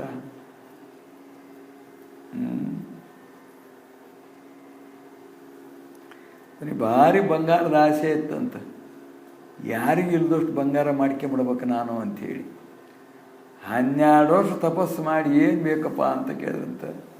ನಾನು ಮುಟ್ಟಿದ್ದೆಲ್ಲ ಚಿನ್ನ ಆಗ್ಬೇಕಪ್ಪ ಅನ್ನಂತ. ಬ್ಯಾಡೋ, ಅದು ಒಳ್ಳೇದಲ್ಲ. ಅದು ಹಿಂದೆ ಎಷ್ಟು ಪುಣ್ಯ ಮಾಡಿದೆ ಅಷ್ಟು ಬಂದಿರ್ತತಿ, ಅಷ್ಟರಿಂದನೂ ತೃಪ್ತಿ ಪಡೋ, ಅದು ಸುಖ ಕೊಡ್ತತಿ. ಹಿಂಗೆಲ್ಲ ಒತ್ತಡನ ಮಾಡ್ಕೊಂಡದ್ದು ಅದು ಒಳ್ಳೇದಾಗೋದಲ್ಲ ಅಂತ ಭಗವಂತ ಹೇಳಿದಂತೆ. ಇಲ್ಲ ಇಲ್ಲ ಇಲ್ಲ ಇಲ್ಲ ನಾನು ಮಗ್ಗಲ್ ಮನೆಗಿರೋ ಹೆಂಡ್ತಿ ಮಣ ಬಂಗಾರ ಹಾಕ್ಯಂದಾಳ, ಅದಕ್ಕಿಂತ ಜಾಸ್ತಿ ಆಗ್ಬೇಕು ನಂತು. ಯಾರ್ದು ಹೋಗಿ ಹಿಂಗೆ ಮಾಡ್ಕೊಂಡು ಹೋಗಪ್ಪ ಅನ್ನಂತ ಬಂದಂತ ಮನಿ ಮುಟ್ಟಿನಂತ ಬಂಗಾರ ಆಗಿಬಿಡ್ತಂತ.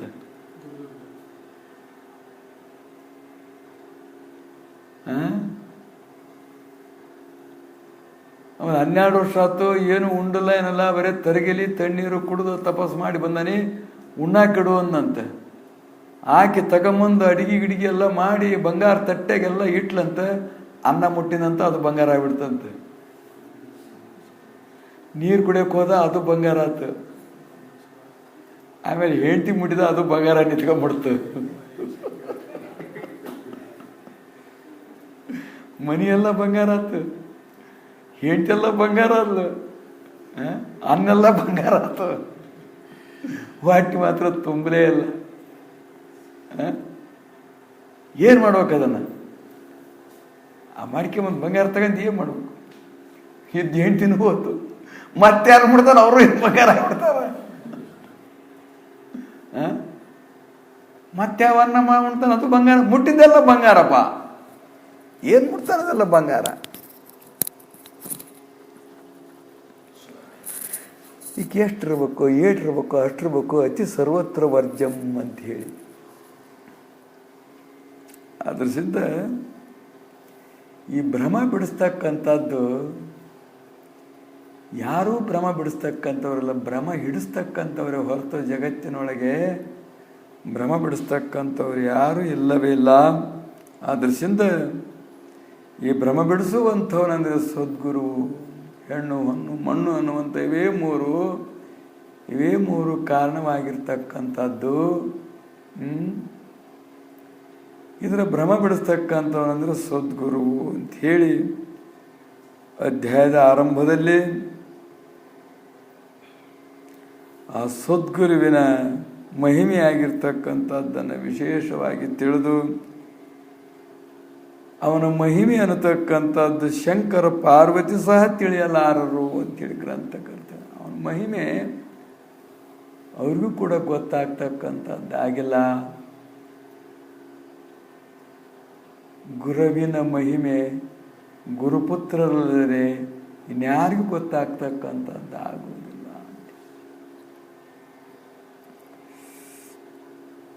ಅವನು ಕೃಪಾ ಮಾಡಿದರೆ ಮಾತ್ರ ಅವನ ಮಹಿಮೆ ಎಷ್ಟು ಅನ್ನುವಂಥದ್ದು ಗೊತ್ತಾಗುವಂಥದ್ದಾಗುವುದು.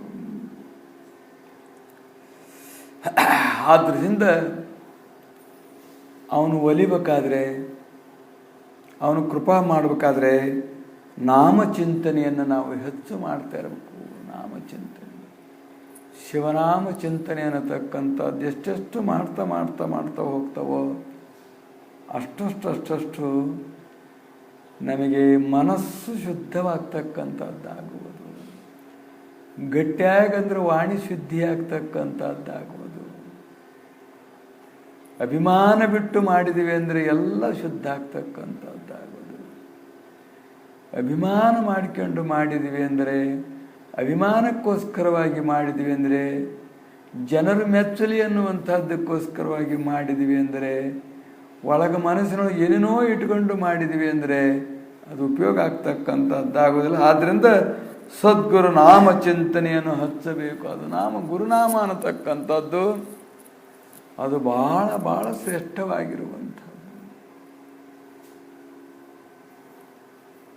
ಏಕಏವ ಪರೋ ಮಂತ್ರೋ ಗುರು ರಿತ್ಯಕ್ಷರದ್ವಯಂ ಅಂಥೇಳಿ ಭಗವಂತನು ಕೂಡ ಪಾರ್ವತಿಯನ್ನು ಕುರಿತು ಹೇಳಿದ. ನಾಮಚಿಂತನೆ ಮಾಡಬೇಕು. ನಾಮಚಿಂತನೆ ಎಲ್ಲರೂ ನಾಮಸ್ಮರಣೆಯನ್ನು ಮಾಡ್ತಿರ್ತಾರೆ. ಎಲ್ಲರೂ ಪ್ರಾರಂಭದಲ್ಲಿ ಅದೇ, ಮಧ್ಯದಲ್ಲಿ ಅದೇ, ಕೊನೆಯಲ್ಲಿ ಕೂಡ ಅದೇ ಅದೇ ಅದೇ ಎಲ್ಲ ಅಷ್ಟೆಲ್ಲ ಮಾಡಿ ಅದ್ವೈತ ಮತ ಸ್ಥಾಪನಾ ಮಾಡಿ ಶಂಕರಾಚಾರ್ಯ ಕೊನೆಗೆ ಸ್ತೋತ್ರ ಮಾಡ್ತಾ ಮಾಡ್ತಾ ಕೊನೆಗೆ ಜಪ ಬಂದರು ಗೋವಿಂದಂ ಭಜ ಗೋವಿಂದಂ ಭಜ ಗೋವಿಂದ. ಅದನ್ನು ಸ್ಮರಣ ಮಾಡ್ಕೊಂತ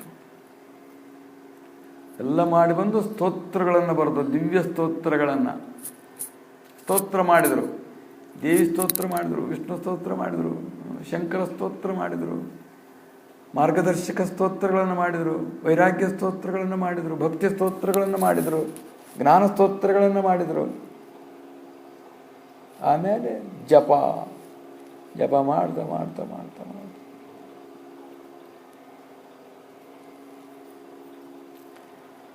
ಆ ದೃಷ್ಟಿಯಿಂದ ಈ ದ್ವೈತ ಭಾವ ಎನ್ನತಕ್ಕಂಥದ್ದು ಮನಸ್ಸಿನೊಳಗಿರ್ತಕ್ಕಂಥದ್ದು. ಹೊರಗಿಲ್ಲ ದ್ವೈತ, ಮನಸ್ಸಿನಾಗ ಐತೆ. ಅದು ಮನಸ್ಸಿನಾಗ ನಾನು ಹೆಂಡ್ತಿ ಅನ್ನೋದು ಯಾವಾಗ ಬರ್ತೈತಿ? ಅವ್ರು ಕೊಡ್ತೇವಿ ಇವ್ರು ಕೊಡ್ತಾರ ಅಂತ ಹೇಳಿ ನಿಶ್ಚಯ ಮಾಡಿದ ಬಳಕ ಬರ್ತೈತಿ. ಅಲ್ಲೇ ಮನ್ಯಾಗ ಇರ್ತಾವಪ್ಪ, ಅವಕ್ಕೇನು ಇರೋದೇ ಇಲ್ಲ. ಯಾವಾಗ ಅದಕ್ಕೂ ಇದಕ್ಕೂ ಜೊತೆ ಮಾಡಿದ್ರು, ಕುಂಡ್ರಿಸಿ ನಿಶ್ಚಯ ಮಾಡಿದ್ರು ಅಂದ್ಕೊಳ್ಳಿ ನಾನು ಹೆಂಡ್ತಿ ಅನ್ನೋದು ಬಂದುಬಿಡ್ತದೆ. ಅವಾಗಲೇ ಊರಾಗ ಇರ್ತವೆ ಮೊದಲೇನಿರೋದೇ ಇಲ್ಲ. ಯಾವಾಗ ಮನಸ್ಸಿನಾಗ ಬಂತಿದ್ದು ನಾನು ಹೆಂಡ್ತಿ ಅನ್ನೋದು, ಅದ್ರ ಮನಸ್ಸಿನಾಗ ಬಂತಿದ್ದು ನನ್ನ ಗಂಡ ಅನ್ನೋದು ಮೊದಲಿಂದು ಹೋಗು. ಆಕಿನೂ ಹೋದಳ ಅವನು ಹೋದಳ, ಅದ್ರ ಮನಸ್ಸಿನಾಗ ಇದ್ದಿದ್ದಿಲ್ಲ. ಗಂಡ ಅನ್ನೋದಿದ್ದಿಲ್ಲ, ಹೆಂಡ್ತಿ ಅನ್ನೋದಿದ್ದಿಲ್ಲ. ಯಾವಾಗ ಮನಸ್ಸಿನಾಗ ಬಂತು ಅಂದ್ಕೊಳ್ಳೋ ಶುರುವಾತಿ. ಎಲ್ಲವೂ ಇಷ್ಟ ನೀವು ಮನಸ್ಸಿನೊಳಗೆ ಬರ್ತಾವೆ. ಇವು ಹೊರಗೆ ಸುಮ್ಮನೆ ಇರಂಗಿದ್ದೇ ಇರ್ತವೆ. ಮನಸ್ಸಿನಾಗ ಬಂದಾಗ ಮಾತ್ರ ದ್ವೈತ ಆಗ್ತಕ್ಕಂಥದ್ದಾಗುವುದು. ಆ ದೃಷ್ಟಿಯಿಂದ ಈ ಯಾವ ದ್ವೈತ ಭಾವವಾಗಿರ್ತಕ್ಕಂಥದ್ದು ಅದ್ವೈತ ಸ್ವರೂಪನಾಗಿರ್ತಕ್ಕಂಥ ಸದ್ಗುರುವಿನಲ್ಲಿ ಸೋಹಂ ಸೋಹಂ ಸೋಹಂ ಅನ್ನತಕ್ಕಂಥ ಅಭೇದ ಚಿಂತನೆ ಮಾಡ್ತಾ ಮಾಡ್ತಾ ಹೋದಾಗ ಇದು ನಾನು ಇದು ನಾನು ಇದು ನಾನು ಅಂತಿದ್ವಿ. ಮನಿ ನಂದು, ಹೆಂಡ್ತಿ ನಂದು, ಮಕ್ಕಳು ನಂದು, ಅಧಿಕಾರ ನಂದು, ದೇಹ ನಂದು, ಇಂದ್ರಿಯ ನಂದು, ಮನಸ್ಸು ನಂದು, ಇವೆಲ್ಲ ನಂದು ನಂದು ನಂದು ಅಂತಿದ್ವಿ. ಅದನ್ನೆಲ್ಲ ಬಿಟ್ಟು ಶಿವೋಹಂ ಶಿವೋಹಂ ಬ್ರಹ್ಮೈವಾಹಂ ಶಿವೋಹಂ ಅನ್ನತಕ್ಕಂಥದ್ದು ನಾವು ಆ ಚಿಂತನೆ ಮಾಡ್ತಾ ಮಾಡ್ತಾ ಹೋದಿವಿ ಅಂದರೆ ಅದೇ ಆಗ್ತವೆ. ಈ ಚಿಂತನೆ ಮಾಡಿ ಮಾಡಿ ಇದಾಗಿದ್ದಾವೆ. ಈಗ ಇದನ್ನು ಬಿಡಿಸ್ಬೇಕಾದ್ರೆ ಆ ಚಿಂತನೆ ಮಾಡಬೇಕಾಗುವಂಥದ್ದಾಗುವುದು.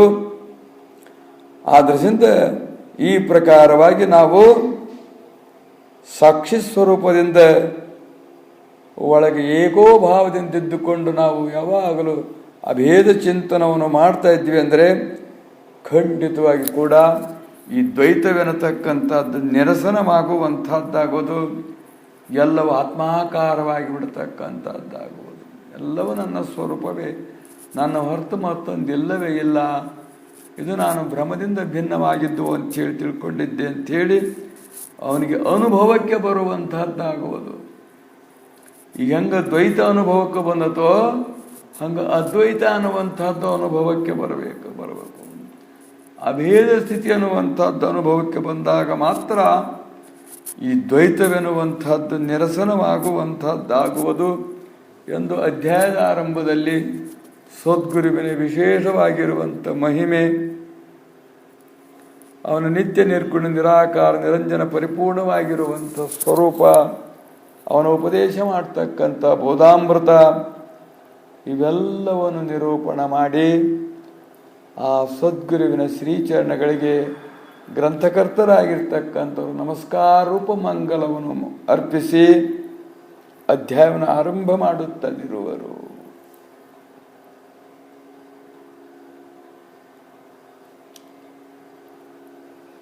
ಹುಬ್ಬಳ್ಳಿ ನಗರದೊಳಗೆ ರಾಮನಾಥ ಮತ್ತು ಕೃಷ್ಣಾಬಾಯಿ ಎನ್ನುವಂಥ ಬ್ರಾಹ್ಮಣ ವರ್ಣದ ಸಂಸ್ಕಾರಯುತವಾಗಿರುವಂಥ ದಂಪತಿಗಳಿದ್ದರು.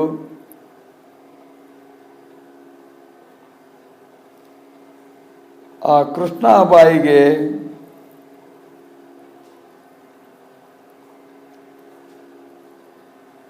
ಮಕ್ಕಳು ಆಗಿ ಸಾಯ್ತಾ ಇದ್ದವು. ಸಿದ್ಧಾರೂಢ ಭಕ್ತಳಾಗಿರ್ತಕ್ಕಂಥವಳು ಆಕೆಯ ಆತ್ಮೀಯ ಸ್ನೇಹಿತಳಾಗಿದ್ದರಿಂದ 2-3 ಈ ರೀತಿಯಾಗಿದ್ದವು. ಸಿದ್ಧಾರೂಢ ಹತ್ರ ಹೋಗಿ ಅವರ ಆಶೀರ್ವಾದ ಪಡ್ಕೊಳ್ಳವ, ಯಾವುದೋ ಕರ್ಮದಿಂದ ಹೀಗಾಗ್ತಾ ಐತಿದೆ, ಹೀಗಾಗ್ತದೆ.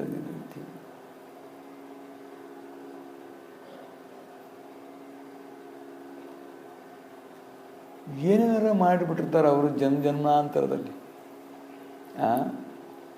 ಅದು ಗೊತ್ತಾಗೋದಿಲ್ಲ, ಯಾಕೆ ಹಿಂಗಾಕತಿ ಅನ್ನತಕ್ಕಂಥದ್ದು, ಕರ್ಮ ಯಾಕೆ ಹಿಂಗೆ ಮಾಡ್ತತಿ ಅಂಥೇಳಿ.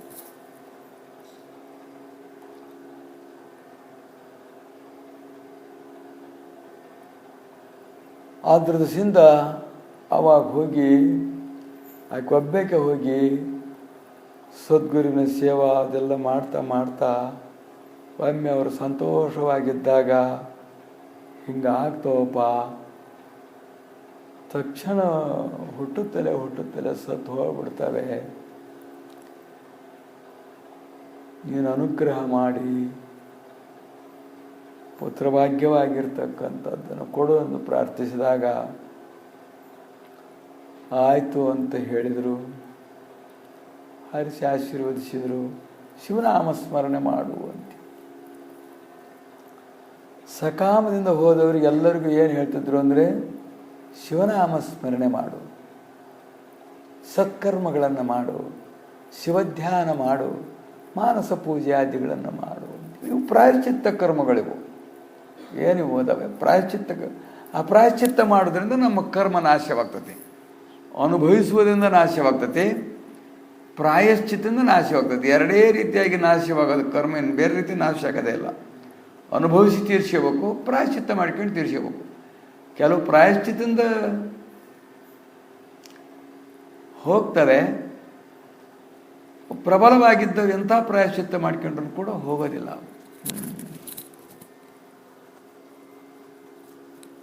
ಅದಕ್ಕೆ ವಾನಪ್ರಸ್ಥಾಶ್ರಮ ಸ್ವೀಕಾರ ಮಾಡೋದು, ಪ್ರಾಯಶ್ಚಿತ್ತ ಮಾಡ್ಕೊಳಕ್ಕನ ವಾನಪ್ರಸ್ಥಾಶ್ರಮ ಸ್ವೀಕಾರ ಮಾಡೋದು. ಅವನು ಪಾಂಡು ಆಗಿರ್ತಕ್ಕಂಥವನು ಬಾಣ ಬಿಟ್ಟ ಆ ದೋಷ ಕಳ್ಕೊಳಕ್ಕೆ ಪ್ರಾಯಶ್ಚಿತ್ತ ಮಾಡೋಕ್ಕೆ ರಾಜ್ಯನೆಲ್ಲ ಬಿಟ್ಟು ಅಡವಿ ಸೇರಿದ ಅವನು ಪ್ರಾಯಶ್ಚಿತ್ತ ಕ್ರಮ ಮಾಡ್ಕೊಳಕ್ಕೆ. ಅಂದರೆ ಕರ್ಮ ಅನುಭವಿಸಿ ತೀರ್ಸ್ಕೋಬೇಕು, ಪ್ರಾಯಶ್ಚಿತ್ತ ತೀರ್ಸ್ಕೋಬೇಕು.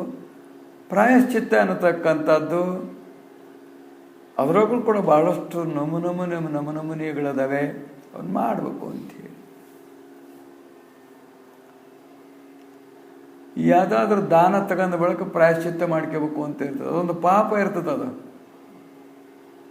ಬ್ರಾಹ್ಮಣರು ದಾನ ತಗೊಂತಾರೆ, ಐದೇರು ದಾನ ತಗೊಂತಾರೆ, ಕೆಲವರು ದಾನ ತಗೊಂತಾರೆ. ದಾನ ತಗೊಂಡೇ ತೀರ್ಬೇಕು ಅಂತಕ್ಕಂಥದ್ದು ಅವರಿಗೆ ನೇಮ ಐತಿ ಧರ್ಮಶಾಸ್ತ್ರದ್ದು. ದಾನ ತಗೋಬೇಕು ನೀವು ದಾನನ, ಮತ್ತು ಪ್ರತಿಯಾಗಿ ದಾನ ಮಾಡಬೇಕು ಅಂಥೇಳಿ, ಮತ್ತು ಪ್ರಾಯಶ್ಚಿತ್ತ ಮಾಡ್ಕೊಂಡು ಕಳ್ಕೋಬೇಕು ಅದನ್ನು ಅಂಥೇಳಿ. ಇಂಥ ದಾನ ತಗೊಂಡ್ರೆ ಎಷ್ಟು ಸಲ ಗಾಯತ್ರಿ ಮಂತ್ರವನ್ನು ಉಚ್ಚರಿಸಿ ಅದ್ರ ಪಾಪ ಕಳ್ಕೊ ಪ್ರಾಯಶ್ಚಿತ್ತ ಮಾಡ್ಕೊಂಡು ಅಂತೇಳಿ ನೇಮಗಳಿರ್ತವೆ. ಹಂಗೆ ಮಾಡ್ಕೊಳ್ಳಲ್ಲ ಅಂದ್ರೆ ಪಿಶಾಚಿಗಳು ಕಂಡಂಗೆ ಕಾಣ್ತಿರ್ತಾವೆ ನೋಡಿದರೆ. ಅವಕ್ಕೆಲ್ಲ ಒಂಥರ ಪ್ರೇತ ಕಳೆ ಅನ್ನತಕ್ಕಂಥದ್ದು ಬಂದುಬಿಡ್ತದೆ. ಅದು ಸರಿಯಾಗಿ ಅದನ್ನು ತಗೊಂಡು ಸರಿಯಾಗಿ ತಾವು ಅದನ್ನು ವಿನಿಯೋಗ ಮಾಡಿ ಅದನ್ನು ಯಾವ್ಯಾವ್ದಕ್ಕೆ ಹೆಂಗೆ ಬಳಕೆ ಮಾಡ್ಬೇಕು ಹಂಗೆ ಬಳಕೆ ಮಾಡಿ ಪ್ರಾಯಶ್ಚಿತ್ತ ಮಾಡಿ ತಾವು ಕಳ್ಕೊಂಡಿದ್ರು ಜಪತಪಗಳನ್ನು ಮಾಡಿ ಅಂದರೆ ಅದು ನಿವೃತ್ತಿ ಆಕತಿ. ಇಲ್ಲ ಅಂದರೆ ಅವರಿಗೆ ಪಾಪದ ಬಂದ್ಬಿಡ್ತದೆ. ಕೆಲವಂತೂ ಏನು ದಾನ ಮಾಡ್ತೇವೆ ಅಂದ್ರೆ ತಗೊಳೋದಿಲ್ಲ. ಎಣ್ಣೆ, ಉಪ್ಪು, ಕರೆಬಟ್ಟಿ ಇಂಥದ್ದೆಲ್ಲ ದಾನ ಮಾಡ್ತೇವೆ ತಗೊಳೋದೇ ಅಂತ ಕೆಲವರು ಬಲ್ಲರು. ಅದನ್ನು ತಗೊಳೋದು ಯಾಕೆ ಮತ್ತೆ ಯಾಕೆ ಅಷ್ಟು ಕಷ್ಟಪಡೋದು ಅಂತೇಳಿ ಇವು ಆಸೆ ಬರ್ಕೊಂಡು ತಗೊಂತವೆ. ನಾವು ನೋಡಿದೆ ಗಯಾದಲ್ಲಿ ಹೋಗಿ ಎಲ್ಲರೂ ಭಾಳಷ್ಟು ದಾನ ಕೊಡ್ತಿರ್ತಾರೆ ಅಲ್ಲಿ ಪಿಂಡ ಹಾಕಿ. ಅವ್ರ ಮಕ ನೋಡಿಬಿಟ್ಟು ಬ್ರಾಹ್ಮಣರ ಮಕನ ಆ ಪಿಂಡ ಅನ್ನ ತಿಂದು ಪಿಂಡದ ದಾನ ತಗೊಂಡು ಅಷ್ಟು ವಿಕಾರ ಆಗಿಬಿಟ್ಟದ್ದು ಅಷ್ಟು ಬ್ರಾಹ್ಮಣರುಗಳು. ಅವರೆಲ್ಲ ಪುರ್ಸತ್ತಿಲ್ದಂಗೆ ಹಂಗೆ ಪಿಂಡ ಪ್ರಾಯಶ್ಚಿತ್ತ ಮಾಡ್ಕೊಳಕ್ಕೆ ಅವಕಾಶನೇ ಇಲ್ಲ ಅವ್ರಿಗೆ. ಅದೇ ಮಾಡ್ತಾರೆ ಅವರು. ಹೇಳುವ ತಾತ್ಪರ್ಯ ಇಷ್ಟೇ, ಎಲ್ಲ ಅನುಭವಿಸ್ಬೇಕು ಕರ್ಮನ ಅಂದ್ರೆ ಪ್ರಾಯಶ್ಚಿತ್ತ ಮಾಡ್ಕೋಬೇಕು ಅಂತ ಎರಡೇ. ಇಂಥ ಕರ್ಮಕ್ಕಿಂತ ಪ್ರಾಯಶ್ಚಿತ್ತ ಅಂತ ಇರ್ತೈತಿ, ಅದನ್ನು ಮಾಡ್ಕೊಂಡೇ ತೀರ್ಬೇಕು ಅಂಥೇಳಿ.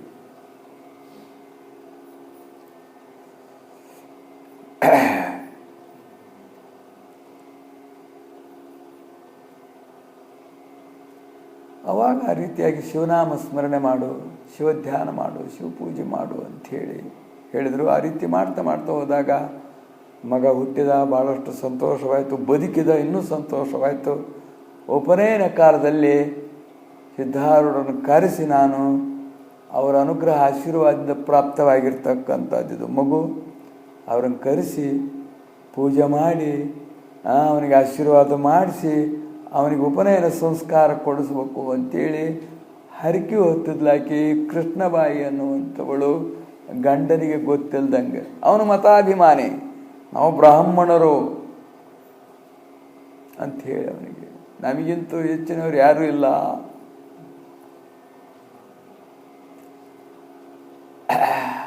ಆದರೂ ಅವರು ಮಕ್ಕಳ ಇಚ್ಛೆಗೋಸ್ಕರವಾಗಿ ಹೆಣ್ಮಕ್ಳು ಹೋಗಿ ಹಂಗೆ ಪ್ರಾರ್ಥನೆ ಮಾಡ್ಕೊಂಡ್ರು, ಹರಕೆ ಕಟ್ಕೊಂಡ್ರು, ಪ್ರಾಯಶ್ಚಿತ್ತ ಮಾಡ್ಕೊಂಡ್ರು. ಅಂತ ಮಕ್ಕಳಾಯಿತು. ಉಪನಯನ ಸಮಾರಂಭ ಶುರುವಾಯಿತು. ಇಷ್ಟೇ ವರ್ಷ ಉಪನಯನ ಕೊಡಬೇಕು ಅಂತ ನೇಮ ಇರ್ತೈತಿ. ಕ್ಷತ್ರಿಯನಿಗೆ ಇಷ್ಟು ವರ್ಷ, ಬ್ರಾಹ್ಮಣನಿಗೆ ಇಷ್ಟು ವರ್ಷ, ವೈಶ್ಯನಿಗೆ ಇಷ್ಟು ವರ್ಷ, ಅಷ್ಟು ಕೊಟ್ಟು ಅವ್ರಿಗೆ ಸಂಸ್ಕಾರ ಕೊಟ್ಟು ಬಿಡ್ಬೇಕು ಅಂತೇಳಿ, ಅಲ್ಲಿದ್ದ ಸಂಸ್ಕಾರಿಗಳಾಗಿರ್ಬೇಕು ಅಂಥೇಳಿ.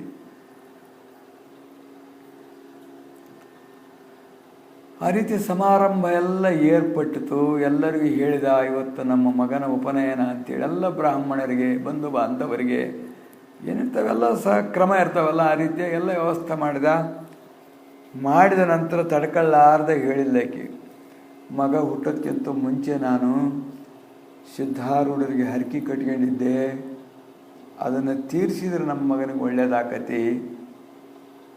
ತಾವು ದಯವಿಟ್ಟು ಇದನ್ನು ಮನ್ನಿಸಬೇಕು. ನಾನು ಏನೂ ಇಷ್ಟು ದಿವಸ ಬಂದಾಗಳಿಂದಲೂ ನಿಮ್ಗೆ ಏನೂ ಕೇಳಿಲ್ಲ. ಇದು ಒಂದು ಬೇಡ್ತಾ ಅದನಿ ಪ್ರಾರ್ಥನೆ, ನಿನ್ನ ಕಲ್ಯಾಣ, ನಮ್ಮ ಕಲ್ಯಾಣ, ಮಗನ ಕಲ್ಯಾಣ, ಎಲ್ಲ ಕಲ್ಯಾಣ ಐತಿ ಇದರೊಳಗೆ. ಆದ್ದರಿಂದ ಈಡೇರಿಸಬೇಕೆಂದು ಬಹುವಿಧವಾಗಿ ಬೇಡಿಕೊಂಡ್ಲು. ಅವನು ಭಾಳ ಸಿಟ್ಟು ಬಂದ್ಬಿಡ್ತು. ಹರಕೆ ಕಟ್ಕೊಳಕ್ಕೆ ನನಗೆ ಯಾವ ದೇವ್ರು ಇದ್ದದಿಲ್ವ ಮಾರೇ ದೇವರು ನಿನಗೆ, ಹೋಗಿ ಹೋಗಿ ಹೋಗಿ ನೀನು ಇಂಥರಿಗೆ ಹರಕೆ ಕಟ್ಕೊಂಡ್ಬಿಟ್ಟಿದೆಯಲ್ಲ ಅಂಥೇಳಿ ಭಾಳಷ್ಟು ಕೋಪಗೊಂಡು ಸಿಟ್ಟಿಗೆದ್ದು, ಆಗತಕ್ಕದ ಮಾತಿದು, ನಮಗೆ ಅಪಮಾನವಾಗ್ತದೆ, ಬ್ರಾಹ್ಮಣರೆಲ್ಲ ನಮ್ಮನ್ನು ಕುಲದಿಂದ ಹೊರಗಿಟ್ಬಿಡ್ತಾರೆ, ಹಾಗೆ ಹೀಗೆ ಅಂತೇಳಿ ಭಾಳಷ್ಟು ವಿಪರೀತವಾಗಿ ಅವನು ಕೂಗಾಡಿದ ಮಾಡಿದ. ಏನು ಮಾಡ, ಸ್ತ್ರೀಯರು ಏನು ಮಾಡ್ಬೇಕಾಗತ್ತೆ, ಅವ್ರಿಗೆ ಒಪ್ಪಲಿಲ್ಲ ಅಂದ್ಬಿಡ. ಸೋಮನ ಅಂದು ಕಣ್ಣೀರಿಡ್ತ, ನನಗಂತ ಹಿಂಗೆ ಇಚ್ಛಿತ್ತಪ್ಪ, ಗಂಡನ ಸಮ್ಮತಿ ಇಲ್ಲ, ನಾನೇ ಏನು ಮಾಡ್ಲಿಕ್ಕೆ ಆಗಂಗಿಲ್ಲ, ಆದ್ದರಿಂದ ನಿನ್ನ ಹರಕೆ ನೀನು ಹೆಂಗೆ ತೀರ್ಸ್ಕೊಂತೀವೋ ನನಗೆ ಗೊತ್ತಿಲ್ಲ, ನಾನು ಅರಿದಿಲ್ಲ, ನಾನು ಹರಕೆ ಹೊತ್ತು ಬಿಟ್ಟದೇನೆ, ನೀನೇನು ಹರಕೆ ಹೊತ್ಕ ಅಂತೇನು ಹೇಳಿದ್ದಿಲ್ಲ, ಆದರೂ ಹರಕೆ ಹೊತ್ಕೊಂಡ್ಬಿಟ್ಟದೇನೆ. ಅದರಿಂದ ನನ್ನ ಮಾನ ಉಳ್ಸೋಕ್ಕೋಸ್ಕರ, ನನ್ನ ಹರಕೆ ತೀರ್ಸಿಕೊಳ್ಳೋದು ಏನು ಪ್ರಯತ್ನ ಮಾಡ್ಕೆ ಅಂದು ಪ್ರಾರ್ಥನೆ ಮಾಡಿದ್ಲು, ಒಳಗೆ ಧ್ಯಾನ ಮಾಡಿದ್ಲು, ಮಾಡೋ ಕೆಲಸಗಳನ್ನೆಲ್ಲ ಮಾಡಲಿಕ್ಕೆ ಶುರು ಮಾಡಿದ್ಲು. ಇವನ್ನೆಲ್ಲ ಸ್ನಾನ ಮಾಡಿ ಮೊದಲು ದೇವತಾ ಆರಾಧನೆ ಮಾಡ್ಬೇಕು, ಅವನ್ನೆಲ್ಲ ಅಭಿಷೇಕ ಮಾಡಿ ಪೂಜೆ ಮಾಡ್ಬೇಕು ಅನ್ನತಕ್ಕಂಥದ್ದು ನೇಮ. ಹಾಗೆ ದೇವರ ಮನೆಗೆ ಬಂದ ಅನೇಕ ಸಂಪುಟಗಳಿದ್ದು ಅವರಲ್ಲಿ, ಶಾಲಿಗ್ರಾಮಗಳು ಮತ್ತು ವಿಷ್ಣು ಶಾಲಿಗ್ರಾಮಗಳು, ಆಮೇಲೆ ಮೂರ್ತಿಗಳು, ವಿಠ್ಠಲನ ಮೂರ್ತಿ, ಕೃಷ್ಣನ ಮೂರ್ತಿ, ಶಿವನ ಮೂರ್ತಿ, ಆಮೇಲೆ ಏನೇನು ಇರ್ತಾವೆ ಭಾಳಷ್ಟು ಪೂಜಾ ಸಾಮಾನುಗಳು ಇರ್ತಾವೆ ಅವ್ರ ಮನೆಯೊಳಗೆ. ಪಾರಾಯಣ ಪುಸ್ತಕಗಳವೆಲ್ಲ, ಫೋಟೋಗಳವೆಲ್ಲ ಎಲ್ಲ ಪೂಜೆ ಮಾಡಬೇಕು ಅಂತೇಳಿ ಸ್ನಾನ ಮಾಡಿ ಬಂದು ಕೂತ್ಕೊಂಡು ವಿಭೂತಿದಾರನೆಲ್ಲ ಮಾಡಿಕೊಂಡು ಸಂಪುಟಗಳನ್ನು ಅಭಿಷೇಕ ಅಂದ್ರೆ ಭರಣಿಗಳನ್ನು ಅಭಿಷೇಕ ಮಾಡೋಕೆ ತೆಗಿತಾ ಇದ್ದವ. ತೆಗೆದು ಕೂಡಲೇ ಅದು ಸಿದ್ಧಾರೂಢ ಮೂರ್ತಿ ಆಗಿಬಿಡ್ತು. ಮತ್ತೊಂದು ತೆಗೆದು ನೋಡಿದ್ರೆ ಸಿದ್ಧಾರೂಢ ಮೂರ್ತಿ ಆಯಿತು. ಎಲ್ಲ ತೆಗೆದು ನೋಡಿದ್ರೆ ಸಿದ್ಧಾರೂಢ ಮೂರ್ತಿಗಳು ಕುಂತರವು, ನಿಂತರವು, ಭರಣಿಗಿರವು ಎಲ್ಲವೂ ಸಿದ್ಧಾರೂಢ ಆಗಿ ಕಾಣಕತ್ತು. ಅವನಿಗೆ ಭಯಂಕರ ಸಿಟ್ಟು ಬಂದು ಕೂಗಿಬಿಟ್ಟ. ನೀನು ಆ ಮೂರ್ತಿಗಳ ರೂಪದಿಂದನಾದರೂ ಅವನ್ನ ಪೂಜೆ ಮಾಡಿಸ್ಬೇಕು ಅಂತೇಳಿ ಮಾಡಿದ್ಯಾ, ನನಗಿಲ್ಲಿ ಎಲ್ಲ ತಂದಿಟ್ಟಿದೆಯಾ ಅಂತ ಹೇಳಿದ. ನಾನೇನು ಮಾಡಿಲ್ಲ, ಎಲ್ಲವನ್ನು ಮಾಡಲಿಕ್ಕೆ ಅಷ್ಟು ಸಾಧ್ಯವಾಗ್ತತಿ. ಅಷ್ಟು ಎಲ್ಲ ರೂಪದಿಂದ ಸಿದ್ಧಾರೂಢರದ್ದು ಮೂರ್ತಿ ತರಲಿಕ್ಕೆ ಆಗೋದಿಲ್ಲ. ನೀವು ವಿಚಾರ ಮಾಡಿರಿ, ನಾನು ಮಾಡಿಲ್ಲ, ಅದು ಅವ್ರ ಮಹಿಮೆ ಇರಬೇಕು ಅಂತ ಕೇಳಿದ್ಲು. ಆಮೇಲೆ ಇವ್ರನ್ನೆಲ್ಲ ಕರೆಸಿ ತೋರ್ಸಕತ್ತಿದ. ಅದು ಹೀಗೆಲ್ಲ ಮೂರ್ತಿಗಳು ಹಿಂಗೆ ಆಗ್ತವೆ, ಇವೆಲ್ಲ ಆ ರೂಪದಿಂದ ಆಗ್ತಕ್ಕಂಥದ್ದು ಸಾಧ್ಯವಿಲ್ಲ. ಎಲ್ಲಿ ಎಷ್ಟು ಫೋಟೋಗಳಿದಾವೆಲ್ಲ ಅವರವ ಫೋಟೋ ಆಗಿದ್ದಾವೆ, ದೇವ್ರ ಜಗಲಿ ಮೇಲೆ ಇರೋವೆಲ್ಲ ಅವರವಾಗಿದ್ದಾವೆ ಅಷ್ಟು. ಅಂದ ಬಳಕೆ ಇದೇನು ಆಶ್ಚರ್ಯಕರವಾಗಿರುವಂಥ ಮಾತು, ಇದು ಅದ್ಭುತ, ಇದು ಭಾಳ ಆಶ್ಚರ್ಯವಾಗಿರ್ತಕ್ಕಂಥದ್ದು. ಇಷ್ಟಕ್ಕಂತ ತಂದಿಡಕ್ಕೆ ಎಲ್ಲಿ ಆಗುತ್ತೆ? ಇಷ್ಟು ನಮೂನಿ ಭಂಗಿಗಳು ಎಲ್ಲದವರು, ಫೋಟೋಗಳಾಗಲಿ ಮೂರ್ತಿಗಳಾಗಲಿ, ಹಂಗೆ ಒಂದೇ ದಿವಸ ಮಾಡ್ಸ್ಕೊಂಡು ತಗೊಂಬಂದು ಇಡೋಕ್ಕಾಗತ್ತ? ಈಗ ಈ ಕ್ಷಣಕ್ಕಾಗತ್ತ? ಎಲ್ಲ ವಿಚಾರ ಮಾಡಿದ್ರು. ಅವ್ರಿಗೆ ಭಾಳಷ್ಟು ದಿಗ್ಭ್ರಮೆ ಆಯಿತು. ಓ, ಖಂಡಿತವಾಗಿ ಅವರ ಮಹಿಮೆ ಇದು, ಅವ್ರ ಮಹಿಮೆ ಈ ರೀತಿಯಾಗಿ ಎಲ್ಲ ರೂಪವೂ ತಾನಂತೆ, ಅವನೆಲ್ಲ ರೂಪವೂ ಅವನೇ ಆಗಿರ್ತಕ್ಕಂಥವನು. ಅಂದ ಬಳಿಕ ಖಂಡಿತವಾಗಿ ಅವರ ಅವತಾರಿಕರು ಅನ್ನತಕ್ಕಂಥದ್ದು ಗೊತ್ತಾಯಿತು. ಅವ್ರ ಪರಿವಾರಕ್ಕೂ ಗೊತ್ತಾಯಿತು. ಗೊತ್ತಾದ ಬಳಿಕ ಕರ್ಕೊಂಡು ಬರೋದು ಅಂಥೇಳಿ ನಿರ್ಣಯ ಮಾಡಿದರು. ನಿರ್ಣಯ ಮಾಡಿ ನೋಡಿದಾಗ ಯಾವ್ಯಾವ ಮೊದಲು ಹೆಂಗದ್ದು ಹಂಗೆ ಆಗಿಬಿಟ್ಟವು. ಮೊದಲು ಹೋದಾಗ ಅವ್ರು ಪರಿವರ್ತನವಾಗೋರಿಗೆ ಹೆಂಗೆ ಕಂಡವು, ಪರಿವರ್ತನ ಆದ ಕೂಡಲೇ ಅವು ಹೆಂಗಿದ್ದು ಹಂಗೆ ಇದ್ದು ಅವ್ರಿಗೆ ಆಶ್ಚರ್ಯವಾಗುವಂಥದ್ದಾಯಿತು. ಆಮೇಲೆ ಹೋಗಿ ಪ್ರಾರ್ಥನೆ ಮಾಡಿದರು, ನಮ್ಮ ಮನೆಗೆ ತಾವು ಇವತ್ತು ದಯಮಾಡಿಸಬೇಕು, ಹಿಂಗೆ ಉಪನಯನದ ಒಂದು ಕಾರ್ಯಕ್ರಮ ಇರುವುದು ಅಂಥೇಳಿ ಆ ರೀತಿಯಾಗಿ ಒಲದು ಬಂದರು. ಬಂದ ಬಳಿಕ ಸದ್ಗುರುವನ್ನು ಉಚ್ಚ ಸ್ಥಾನದಲ್ಲಿ ಕುಂಡ್ರಿಸಿ ಷೋಡಶೋಪಚಾರದಿಂದ ಸಕ್ರಮವಾಗಿ ವೇದ ಪಾಠದಿಂದ, ರುದ್ರಪಾಠದಿಂದ ಎಲ್ಲ ರೀತಿಯಾಗಿರುವಂಥ ಸಕ್ರಮವಾಗಿ ಭಕ್ತಿ ಭಾವದಿಂದ ಕೂಡಿಕೊಂಡು ಅವರನ್ನು ಪೂಜಿಸಿ, ಶಾಲು ಹಚ್ಚಿ, ಹಣ್ಣು ಹಂಪಲಗಳನ್ನು ಕೊಟ್ಟು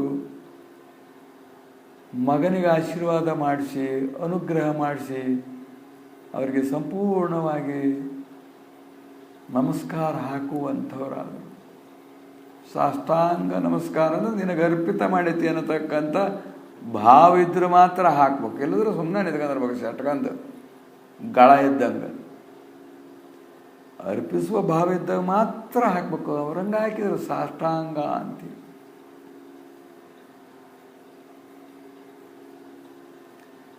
ಸಾಷ್ಟಾಂಗ ಅಂದ್ರೆ ಏನು ಗೊತ್ತಿಲ್ಲ,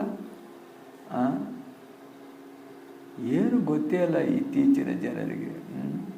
ದೀರ್ಘದಂಡ ಅಂದ್ರೆ ಗೊತ್ತಿಲ್ಲ, ಸಾಷ್ಟಾಂಗ ನಮಸ್ಕಾರ ಅಂದ್ರೆ ಗೊತ್ತಿಲ್ಲ, ಏನಿಲ್ಲ, ಅದ್ರ ಶಬ್ದದ ಅರ್ಥನೇ ಗೊತ್ತಿಲ್ಲ. ಯಾರೋ ಒಬ್ರು ಸ್ವಾಮಿಯವರು ಹೋಗಿ ಮನೆಗೆ ಭಿನ್ನ ತೀರ್ಸೋಕೆ ಹೋಗಿದ್ರಂತೆ. ಅವಾಗೆಲ್ಲ ಸ್ನಾನ ಮಾಡ್ಕೊಂಡು ಶಿವಪೂಜೆ ಮಾಡ್ಕೊಂಡು ಅವ್ರ ಮಡಿಯಿಂದ ಕಂಬಳಿ ಮೇಲೆ ಅದ್ರ ಮೇಲೆ ಕೂತ್ಕೊಂಡು ಉಣ್ಣ ನೇಮ್ ಏನೇನು ಇರ್ತಾವೆ ಅವ್ರು ಆ ಪ್ರಕಾರ ಮಾಡಿ ಎಲ್ಲ ನೀಡಿದ ಬಳಿಕ ಲಿಂಗಕ್ಕೆ ಸ್ವಲ್ಪ ತೋರಿಸಿ ಸಾಷ್ಟಾಂಗ ಹಾಕು ಅಂದ್ರಂತವ್ರು. ಅವನಿಗೆ ಅದು ಗೊತ್ತಾಗಲೇ ಇಲ್ಲ ಅಂತ. ಸಾಷ್ಟಾಂಗ ಅಂದ್ರೆ ಏನಂತ ಅವ್ನು ಕೇಳೇ ಇಲ್ಲ ಶಬ್ದನ. ಏನೋ ಇರ್ಬೇಕನ ಅಂಗಡಿ ಮನೆಯಾಗ ಅಂತೇಳಿ ಅಲ್ಲಿ ಮನೆಗೆ ಕೇಳಿದ ಸಾಷ್ಟಾಂಗ ಐತೆ ಇಲ್ಲಿ ಅಂತ. ಇಲ್ಲಿಲ್ಲ ಅಂದ್ರೆ ಅವರು ಅಂಗಡಿಗಳನ್ನೆಲ್ಲ ಹುಡುಕ್ಯಂತ ಒಂದೊಂದು ಸಾಷ್ಟಾಂಗ ಕೊಡ್ರಿ ಅಂತೀವಿ. ಹೇಳೋ ತಾತ್ಪರ್ಯ ಇಷ್ಟೇ, ಆ ಶಬ್ದಗಳ ಅರ್ಥನೂ ಗೊತ್ತಲ್ಲ, ಆ ಸಂಸ್ಕಾರನಿಲ್ಲದೆ ಇರ್ತಕ್ಕಂಥ ಪ್ರಸಂಗಗಳು ಭಾಳಷ್ಟು ಆಗಿರ್ತಕ್ಕಂಥದ್ದು. ಸಾಷ್ಟಾಂಗ ಹಾಕಿದ ಒಳಗೆ ವಸ್ತು ನಿನ್ನವು ಅನ್ನತಕ್ಕಂಥ ಭಾವ ಅವನಿಗೆ ಅರ್ಪಿತವಾಗಿರ್ತಕ್ಕಂಥದ್ದು. ಆ ರೀತಿಯಾಗಿ ಅರ್ಪಿಸಿ ಅವರ ಸೇವೆ ಮಾಡ್ತಕ್ಕಂಥದ್ರಲ್ಲಿ ದುರಂಧರರಾದರು, ಗುರುವನ್ನು ಪೂರ್ಣವಾಗಿ ನಂಬಿದರು, ಭಕ್ತಿಯಿಂದ ಪ್ರೇಮದಿಂದ ಸೇವಾ ಮಾಡಿದರು. ಇದನ್ನೆಲ್ಲ ನೋಡಿ ಈ ಅನೇಕ ಭಕ್ತರನ್ನು ನೋಡಿ ಅವರಿಗೆ ಜಾತ್ರೆ ಒಳಗೆ ಅವ್ರದ್ದೇ ಆಗಿರ್ತಕ್ಕಂಥ ಒಂದು ಬ್ರಾಹ್ಮಣರ ದಾಸೋಹ ಅಂತಲೇ ಪ್ರಾರಂಭ ಮಾಡಿಸಿದರು. ಅಲ್ಲೆಲ್ಲ ಬ್ರಾಹ್ಮಣರು ಸೇರ್ಕೋಬೇಕು, ಬ್ರಾಹ್ಮಣರು ಮಾಡಬೇಕು, ಬ್ರಾಹ್ಮಣರು ಉಣ್ಬೇಕು, ಕಾರ್ಯಕ್ರಮದಲ್ಲಿರ್ಬೇಕು, ತಾವು ದಾನ ಮಾಡ್ತಿರ್ಬೇಕು ಅನ್ನೋದಾನ. ಅವ್ರಿಗೆ ಯಾವ ಸಂಕೋಚನೂ ಇಲ್ಲ, ಬೇಡ, ತಮ್ಮ ಧರ್ಮದ ತಾವಿರಲಿ, ತಮ್ಮ ಶೀಲದಂತೆ ತಾವಿರಲಿ, ಒಟ್ಟಿದ್ರೆ ಅಭ್ಯರ್ಥಿಗಳೇ ಅಂತೇಳಿ ಬ್ರಾಹ್ಮಣರ ದಾಸೋಹ ಅಂತೇಳಿ ಇವತ್ತಿನವರೆಗೂ ನಡೀತಾ ಇರ್ತದೆ. ಆ ದಾಸೋಹ ಮಾತ್ರ ಇನ್ಯಾವೂ ಇಲ್ಲ. ಹತ್ತಿಮತ್ತೂರು ದಾಸೋಹ ಅಂತ ಒಂದಿರ್ಬೇಕು. ಈಗ ಬ್ರಾಹ್ಮಣರ ದಾಸೋಹ ಅಂತ ಒಂದು ಆಕೆ ಬ್ರಾಹ್ಮಣರಕ್ಕೆ ಚೇರ್ಮನ್ ಆಗಿದ್ಲು, ಅದನ್ನೊಂದು ಚಲೋ ಮಂದಿರ ಮಾಡಿದಾಳೆ. ಈಗ ಅವ್ರ ದಾಸೋಹನ ಒಳ್ಳೆ ಸಮಾಧಿ ಮಂದಿರದ ಹಿಂದನೇ ಐತದು, ಇದು ಚಿದ್ಗನಾನಂದ ಮಂದಿರದ ಹಿಂದನೇ ಐತಿ. ನಾವೊಮ್ಮೆ ಶಿವರಾತ್ರಿ ಜಾತ್ರೆಗೆ ಹೋದಾಗ ಅವ್ರು ಭಾಳಷ್ಟು ನಮ್ಮ ತಲೆ ಬಂದು ಹೋಗಿ ರೂಢಿ, ಅವ್ರಿಗೆ ದಿವಸ ಅಭಿಷೇಕ ಮಾಡ್ತಕ್ಕಂಥವ್ರು. ಅವರ ಮುಖ್ಯ ನಮ್ಮ ದಾಸೋಹಕ್ಕೆ ಬರ್ಬೇಕಪ್ಪ, ಪೂಜೆ ಮಾಡ್ಸ್ಕೊಂಬರ್ಬೇಕು. ಆ ಜಾತ್ರೆ ಇತ್ತಲ್ಲ ಅವಾಗ ನಾವು ಹೋಗಿದ್ವಿ, ಕರ್ಕೊಂಡು ಹೋಗಿದ್ರು, ಪೂಜೆ ಮಾಡಿದ್ರು, ಎಲ್ಲ ತೋರಿಸಿದ್ರು, ನೋಡಿ ಬಂದ್ವಿ. ಅದು ಇಲ್ಲಿವರೆಗೂ ನಡ್ಕಂತ ಬಂದದ್ದು, ಒಟ್ಟು ಅದು ಸೀಮಿತವಾಗಿ. ಹೀಗೆ ಸದ್ಗುರುವಿನ ಸೇವಾ ಮಾಡುವುದರಲ್ಲಿ, ಅವರ ಧ್ಯಾನ ಭಜನೆ ಸ್ತೋತ್ರಗಳನ್ನು ಮಾಡೋದ್ರಲ್ಲಿ ಅವರ ಒಂದು ಹಿತೋಪದೇಶ ಬ್ರಹ್ಮೋಪದೇಶವಾಗಿರ್ತಕ್ಕಂಥದ್ದನ್ನು ಕೇಳ್ತಾ ತಾವು ಪರಿವರ್ತನೆ ಮಾಡಿಕೊಂಡು ತಮ್ಮ ಮೊದಲಿನ ಯಾವ ದುರ್ಭಾವನೆಗಳಿದ್ದು ಅವೆಲ್ಲವನ್ನು ಬಿಟ್ಟು ಪರಿಪೂರ್ಣವಾಗಿ ಶರಣಾಗತರಾಗಿ ತ್ರಿಕರಣಪೂರ್ವಕವಾಗಿ ಆ ಪರಿವಾರದವರೆಲ್ಲ ಸದ್ಗುರುವಿನ ಸೇವಾದಿಗಳನ್ನು ಮಾಡ್ತಾ ಸದ್ಗುರುವಿನ ಪೂರ್ಣವಾಗಿರುವಂಥ ಪ್ರೇಮಾನುಗ್ರಹಕ್ಕೆ ಪಾತ್ರರಾದರು ಎಂಬಲ್ಲಿಗೆ ಸಿದ್ಧಾರೂಢ ಕಥಾಮೃತದೋಳ್ ಶ್ರವಣ ಮಾತ್ರದಿಂದ ಪಾಪಗಳನ್ನು ಭಸ್ಮ ಮಾಡುವಂತಹ ಈ ಅಧ್ಯಾಯವನ್ನು ಶಿವದಾಸನು ಸದ್ಗುರುವಿನ ಚರಣಾರವಿಂದಗಳಲ್ಲಿ ಅರ್ಪಿಸಿರುವನು.